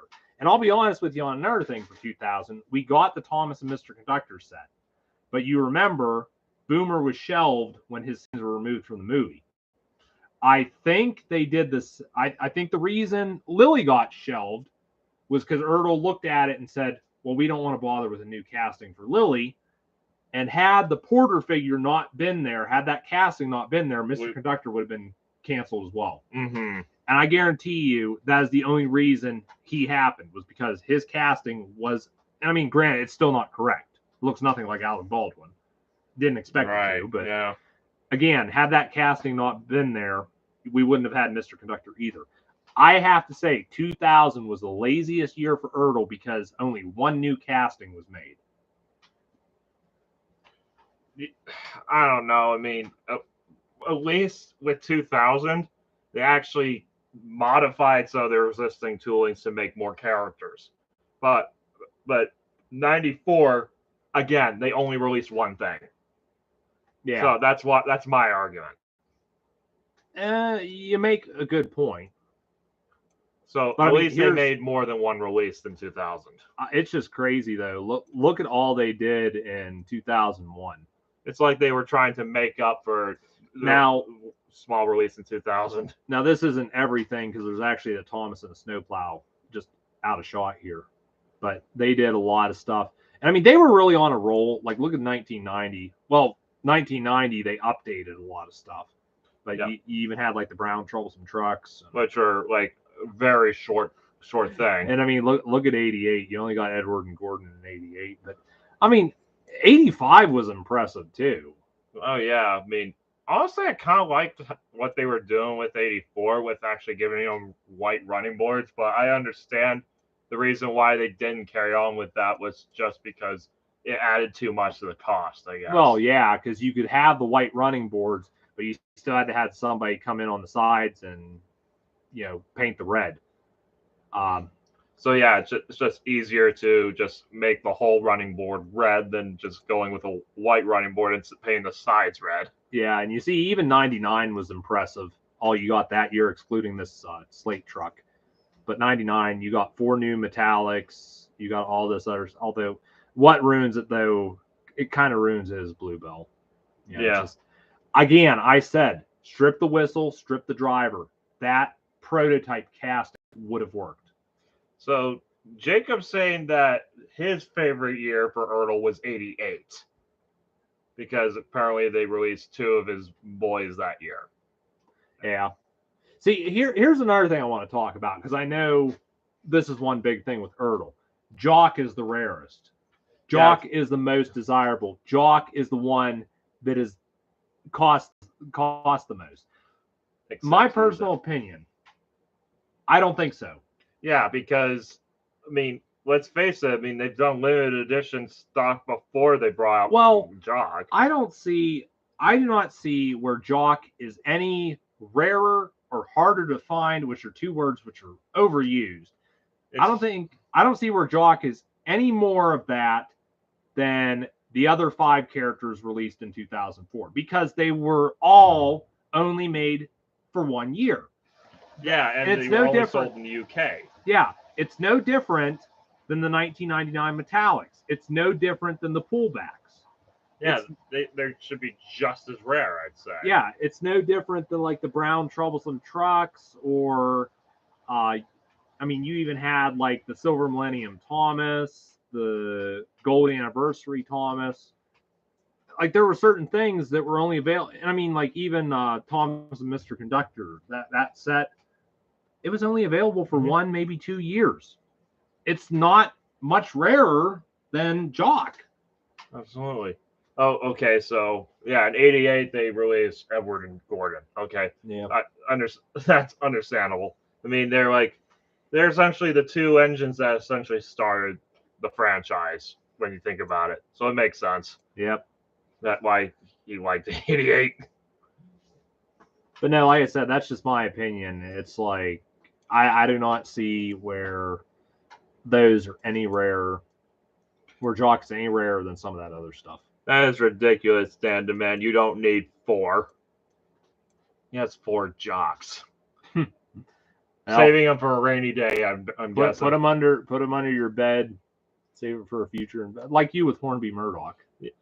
Yeah. I've got a Hornby Murdoch, which I mean, I got it as a Christmas present back in like 2011, 2012 when they were still making it, and like I think like it was just the following year they actually they cancel it. Well, actually, no, they canceled the entire Thomas range temporarily, and then slowly brought it back little by little, and then later on cancel it again. But they never brought Murdoch back because I'm assuming either he wasn't a great seller. I mean, I'm sure that was probably the main reason, but also because of his cost too. He was an expensive model at the time, and not many. I mean, Murdoch was a character that had been put into the foreground for quite a while, so not many kids at the time were really that familiar with him. Yeah. So it's like kids aren't going to pay. I mean, well, kids aren't going to want a character that they're not familiar with, you know? So it's crazy. I mean, I think I remember Hornby Murdoch was like 120 pounds back when he was for sale, by Hornby. Nowadays, you'd be lucky to find him for like $1,000. I mean, another listing I saw was like for $2,000. It's ridiculous how incredibly expensive he has gotten. When I got him, I was playing around with him like it was no big deal. But then when I found out people were asking this much for him, I've been to take him out of his box. I'll be honest with you, that it's hard to believe that I can buy a Bachmann C19 for less than I can get a Hornby Murdoch. Yeah, I mean, he was joking. A model that is huge and retailed for $1,700 back when it was still available. And I can get that right now for less than what I'd have to pay for a Hornby Murdoch. You can buy a car for less than Murdoch. Not much of a car. Not much of a car, but it's still a car. A big mode of transport. Chevy Cavalier. Probably something like that. Chevy Cavalier. You could get one of those for really cheap.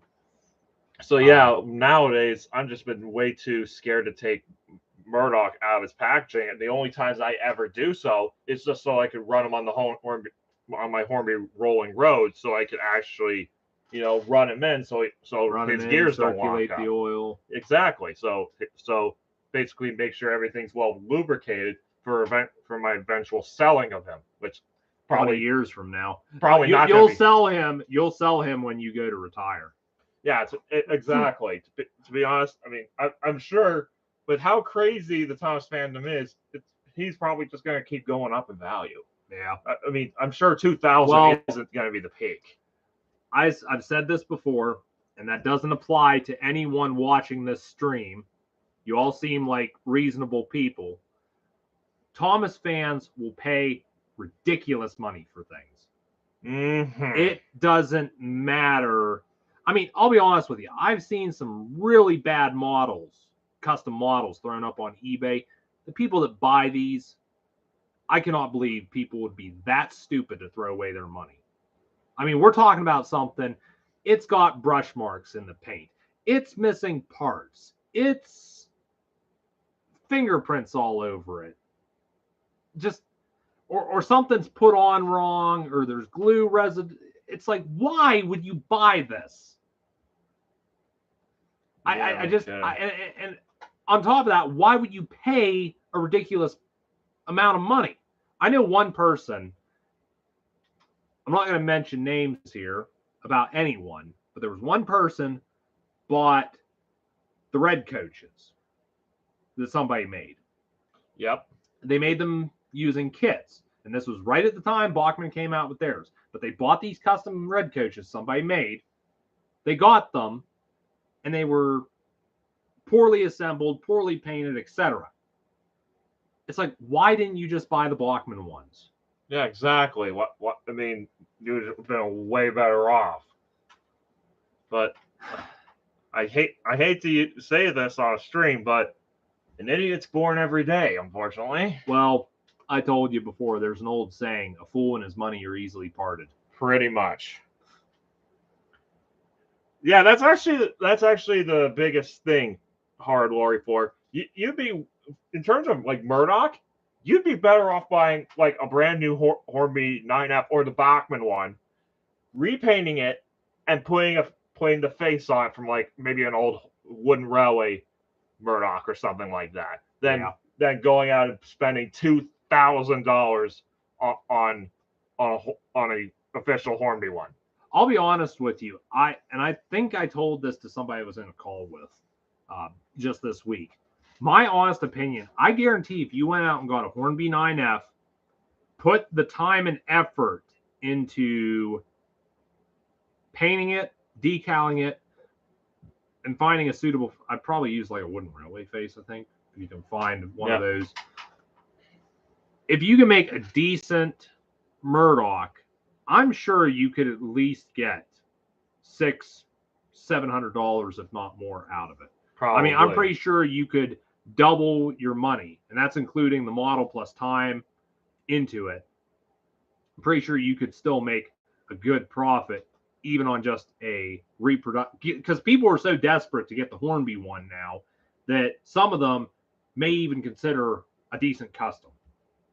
Absolutely. I mean, speaking of customs, remember Combine Harvester 08's Murdoch? I mean, that was made way before Hornby did theirs, but apparently some aftermarket company was actually taking Hornby 9Fs and actually making them look like Murdoch. Yeah, and they even had the box. Yeah, it was like a custom box. Yeah, for it. I'm sure it was not done under license with. But that's probably why they did not last long. Yeah, there you are, 1,200 pounds. Yeah, 1,200 pounds. Yeah, I'm sure for an actual official Hornby one, people are going to still pay like $2,000, 2,000 pounds. Yeah. So I'm going to throw out a warning here. We're going to be wrapping up the stream in about another 6 minutes.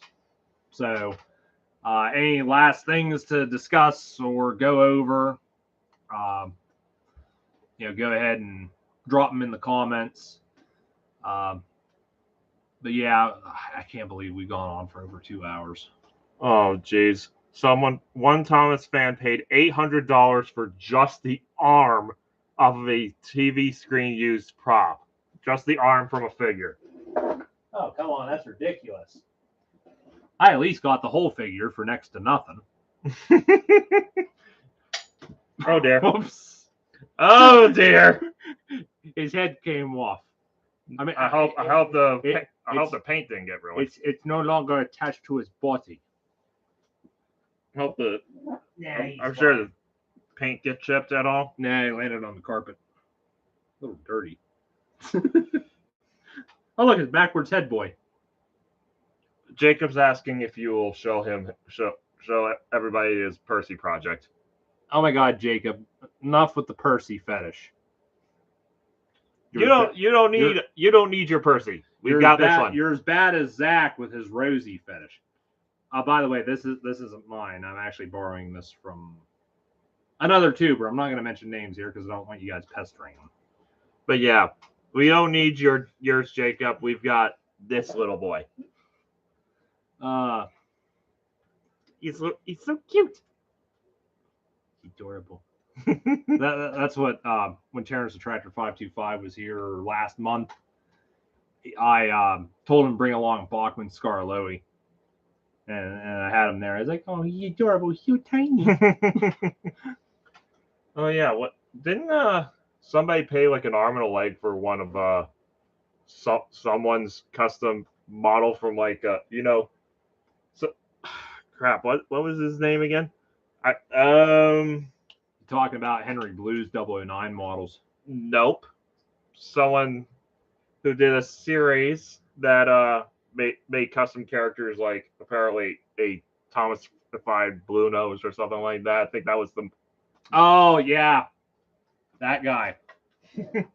Yeah, apparently somebody bought his Big City engine and they were complaining like, "Oh, it's got all these brush marks and stuff like that. It's poorly painted and everything." That guy just ruined a perfectly good Patriot.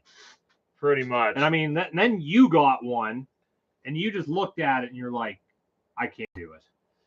Yeah, to be honest, I wasn't even going to repaint it. I was just going to slap a face on it and call it good because the livery looks brilliant as it is, you know? That's what I saw somebody I did a Google search. Somebody did a Big City engine custom, but they ruined it. You know, they got the Patriot, repainted it, added the face. They ruined it because they put BCE on the tender. Well, why? To be fair, that's how the wooden railway model. Yeah, but the wooden railway, a effing toy. Yeah, in all realistically, it would have had the BR logo, though. Yes. Like, why make such a great model, put all this time and effort into making it look so good, and put that graphic on it? I guess they just wanted toy accuracy, I guess. But, hey, what are you going to do, right? I mean, don't get me wrong. That's like me taking this model here, putting all this time and effort into it, making it look really great, and I decide, you know what? I'm going to super glue this to the roof. Looks better, right? No, it doesn't. Then again, it wouldn't look too bad if you put D10 on it, you know, under here. Yeah.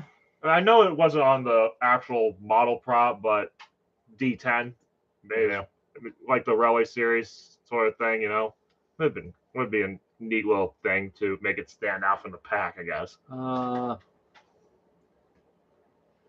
other things? Yeah. I know Henry had a project. We'll get back to that eventually, hopefully in 2025. Yeah, you got the railings for it from a nice guy. So yeah, Dan, he's right here. He 3D printed those parts for me. Yeah, that's what a lot of people have asked me about that. Train Boy 7, I know, was another one that asked me, hey, you know, what happened to that Henrietta project of yours? It's like, oh, it's still sitting under the bench. Haven't really done anything with it. Here's the problem. I told him about Dan 3D printed those parts. He's probably wondering where that thing got to. Yeah, here's the biggest problem though. By the time you ever get that finished, Bachman probably would have released their own. I don't think they're going to. That's the thing. Talked with people about it. The biggest problem with Henrietta, her tooling can only be used for her. Well, and remember her sister Hannah, but apparently Blockman doesn't think two models for the price of one is worth it. And then, I will say I was happy to see Blockman announced Toby's museum coaches this year, because at least actually they announced it last year, the 00 scale ones, yeah, and then announced the large scale ones. But it's like, at least in large scale now, Toby finally has coaches. Yeah, not Henrietta, but they're passenger stock for him. I thought it was so weird. It's like Thomas had Annie and Clarabelle. Emily even had her coaches, but Toby couldn't have Henrietta. Do you think we should just put Jacob out of his misery and show him his Percy? No, I'm going to go over to his place this evening and kick him in the nuts.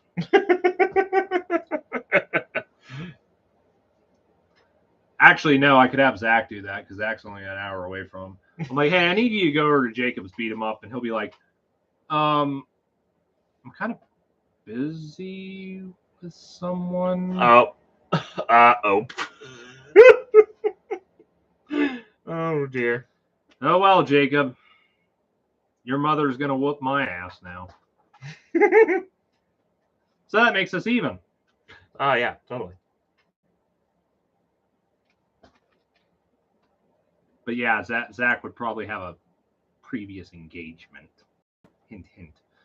Why he couldn't make it to beat up Jacob for me. As crazy as it is, maybe next year I might actually bring Murdoch, but who knows? He might have to be in a glass case or something like that, and you'd have to unlock it with like a special key or something like that. Yep. I suppose, though,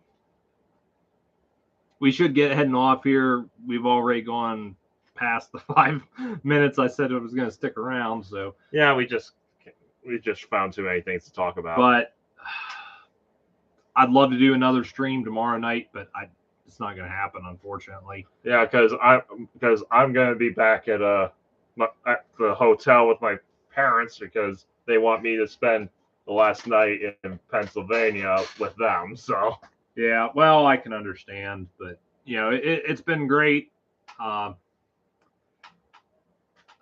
Trying to think if there's anything else I want to go over before we head off, but yeah, it's one of those deals that great to do this stream again. We literally went over 2 hours. Yeah, it's always nice to do one of these with you. I don't know. Can you think of anything else before we head off? Not offhand, no. Keep in mind, guys, say your goodbyes, because he's not coming back to Plowbender Studios for probably another year if we're lucky. Yeah, the plan is, actually, I can't really say anything about it, but nothing's certain at this point. I can't really say anything for certain, but it's looking likely that it could happen next year, but anything could happen. Yeah. Nice spending the evening with you too, Dan. Catch you on the flip side. And no, Jacob, we're not showing you your Percy. We're holding it hostage. Actually, it's Pussy. We're holding his Percy hostage. Pussy. It's Pussy. We're holding his Pussy hostage. There we go. Just like we got Jordan, Pussy, Toby, Henry, Jams.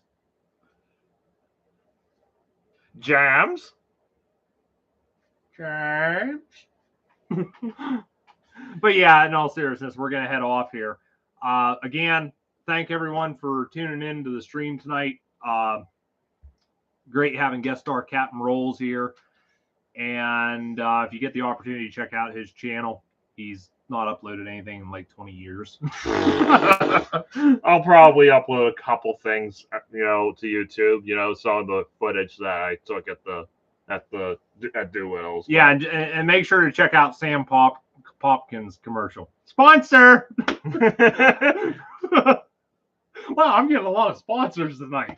Rob the Red Engine, Sam Popkin. I wonder if Marty's Matchbox Makeovers will sponsor me. Well, you seem to be in good terms with them. So. Oh yeah, he's got a pretty wife too. I like. Yeah. I like his wife. She's nice to me. Yeah. I'm her biggest fan. A lot of people call her Mrs. Matchbox. That's a fitting name. Yes. And let's not forget about Kevin. I hate that koala.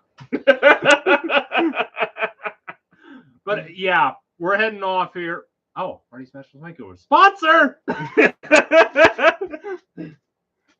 But yeah, we're heading off. You know, I can use that in the tags too. Yeah, that's totally, absolutely. Yeah. So, anyways, that's going to be it for this stream. Again, thanks everyone for tuning in. Appreciate your continued support and viewership. Check out Captain Roll's channel when you get the time. Even though it's been dormant for the past few years. Yeah, and there will probably be some videos coming up from this meetup, both on my channel and his.